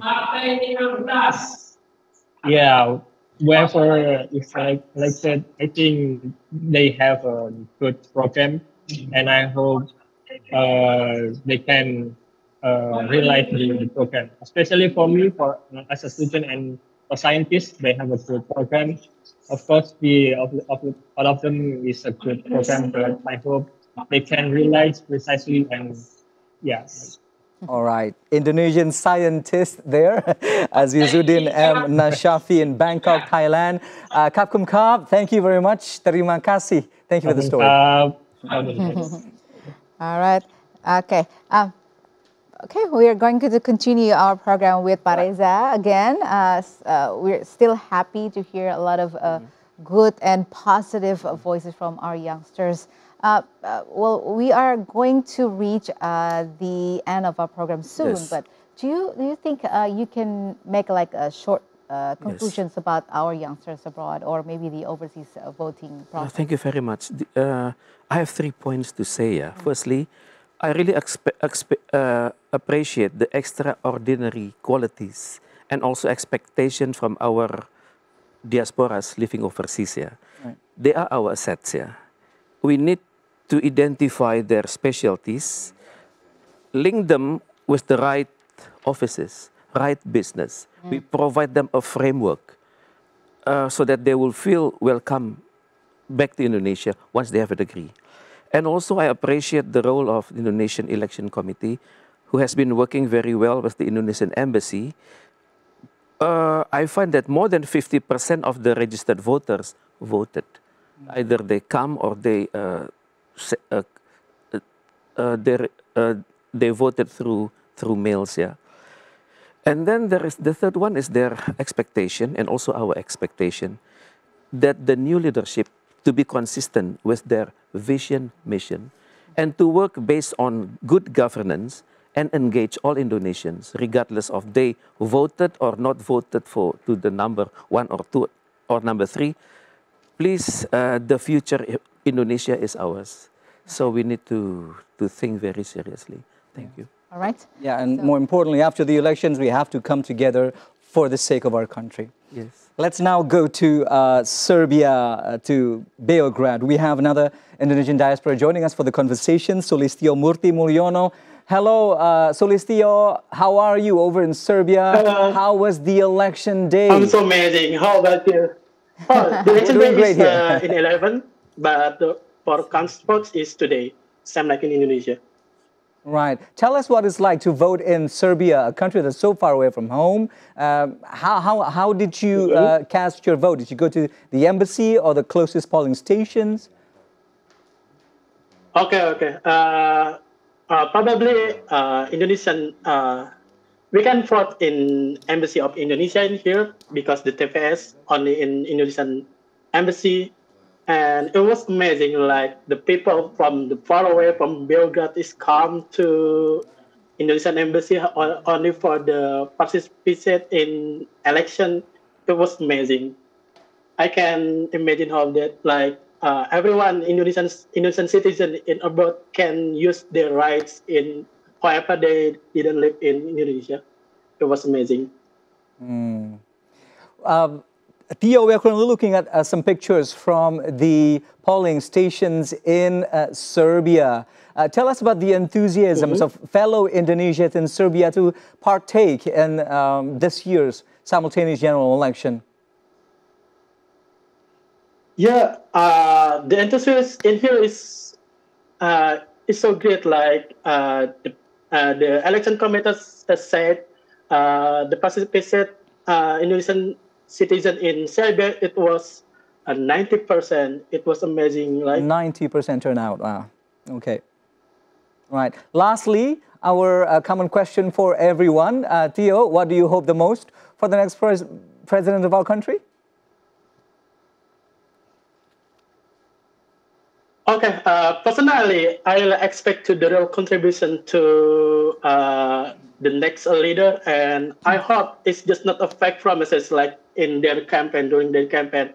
And also, I especially to make a policy to education to prepare Indonesian Golden in 2045. All right. Okay. Thank you very much, Sulistyo Murti Mulyono, for joining us this afternoon from Serbia, Belgrade. And next up, we're going to go to one of our colleagues from the television of the Republic of Indonesia, who's currently studying in the UK. She's currently in London now. Intan Destia has joined us for the conversations. Intan, how are you over there? We miss you terribly. Tell us about the elections in the UK. Hello guys, pretty excited to be here. Thank you for having me. And about the election in here, not just me, like Indonesian people who lives here, whether students or workers, we're pretty much excited to participate in this election because it is the first time ever for the election to be held in two cities, not just in London, but also in Manchester. First time, before it was always in London, but this time it is in two cities, which is very great. And the second one is about like the enthusiasm of the people. You've seen the news. I believe that you saw the news, how the enthusiasm, the crowd surrounding the UK, Oval UK, it was pretty huge. Like everyone coming, Indonesian people coming from around UK, coming to London and Manchester in order to participate, to give their voice, to choose the best leader for the next years, for the next 5 years, I'm going to say. So I mean, like the euphoria of the people itself. Actually, I received this data from the Overseas Election Committee, which explained that the permanent voting list is decreased compared to previous election in 2019, which actually exactly different, like what happened exactly on that day in 3 days ago in London, because crowds, it was pretty crazy. I mean, like there are a lot of people pretty excited about this. Right. Intan, we've heard stories from around the world that the election days in their respective countries, I mean, we know it's a feast for democracy, but it was literally a feast. Was that the case also in London? I don't think it is. I can't entirely sure. I can't confirm whether it is right or not. But because from what I hear from my few friends in here, they don't even know that we should register in order for our voting transfer. We should register first in order for us to have a place to vote in here in the UK. I think that because of that, some of the people here in the UK, especially in London before, they couldn't get the opportunity to participate. All they think about, okay, I'm just coming to the voting station, bringing my passport, and I can vote, which actually I don't think it is the right thing to do. So I don't think I don't know what is exactly going on back there, there in London, here in London, I can say, but maybe it is more likely about whether they are already registering for their voice or not. And for the second thing is about the time. It was pretty huge that day in London. I was queuing for about like 4 hours just to give my voice, just for a single split minutes. I give my voice. It takes 4 hours for me to queuing, which means that the excitement is so huge. And because they came to the voting station, it was pretty late. Okay, the voting time, it was open from 8 to 6 p.m. Glasgow time, UK time, I mean. But the problem is that how the way for them to come, whether there are still so many people inside the voting station waiting for them to be able to vote. And then the problem is that there are new incoming from outside, so it's very dilemmatic. I can say it's very awry. It's very awry. It's very dilemmatic here, especially 3 days ago in London.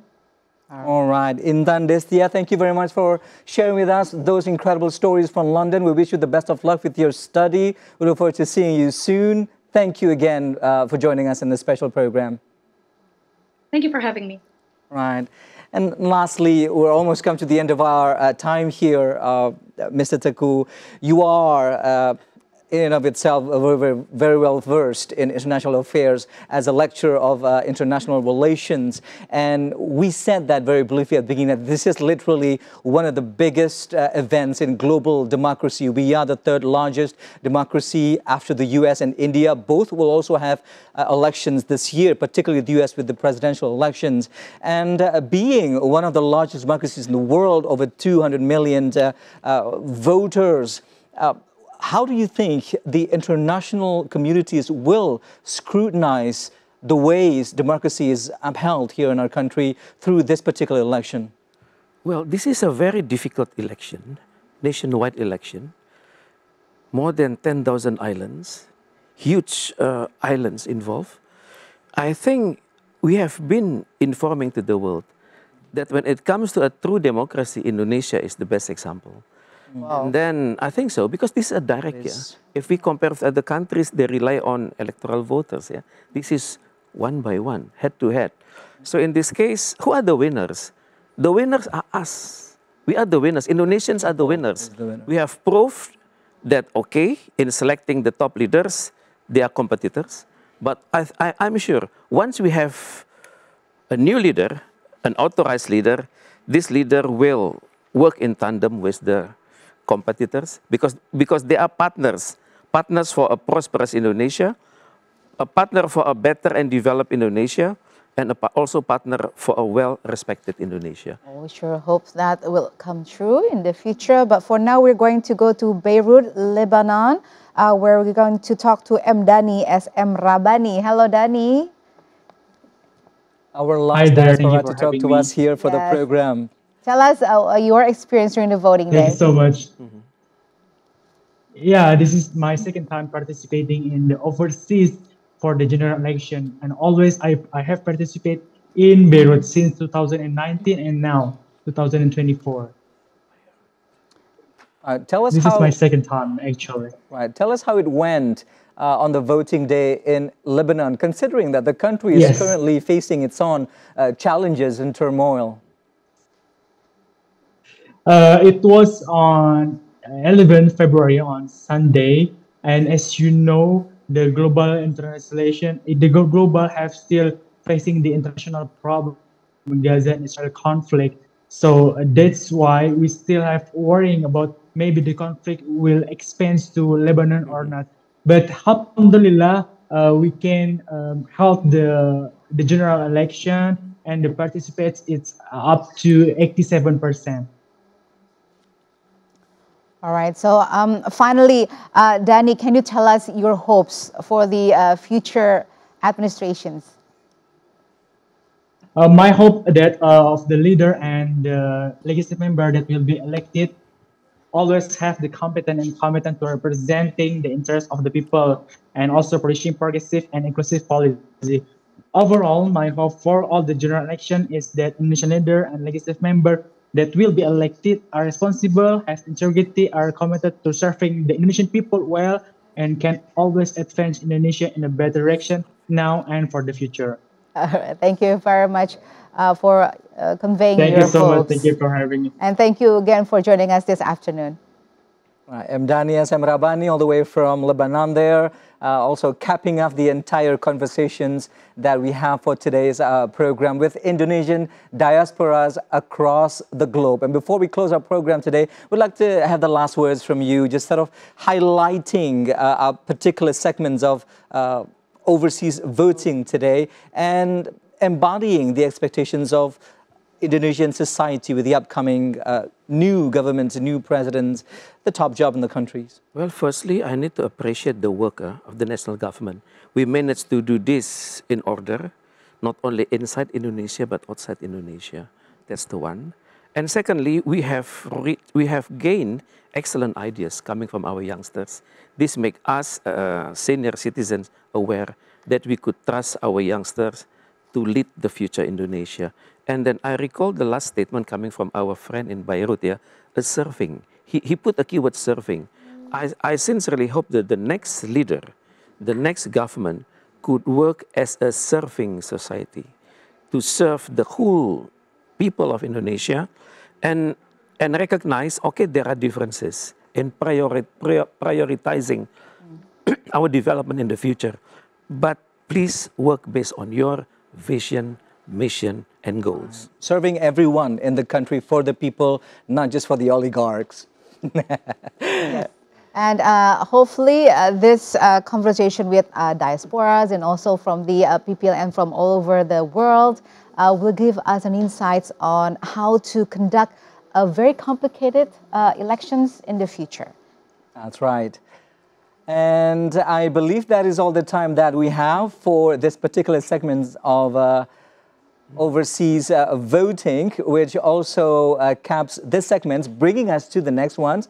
We got to ask you to stay right here on TVR World, because the next one is going to be on the quick count, one of the most anticipated, quick results from the elections, hosted by our colleagues Siska Becker and also Audrey Utoyo. In the meantime, the two of us have to bid you adieu. I'm Rahmat Idris. I am Valerina Daniel. Thanks again for joining us this whole afternoon. Of course, thank you, Pareza, for being our guest for this whole 4 hours. I'm honored. Yes, thank you very much for your insights, full opinions as well. And of course, thank you very much to our colleague and diasporas from all over the world. And of course, finally, I would like to say That's right. The election day will still continue right here on TVR World with the quick count segment just right after. So stay with us right here on TVR World. But in the meantime, we have to bid you a very good day, and thank you for voting Indonesia, and we look forward to the next government of the country. Yes, I'm Valerina Daniel. And I'm Rahmat Idris again. Bye-bye.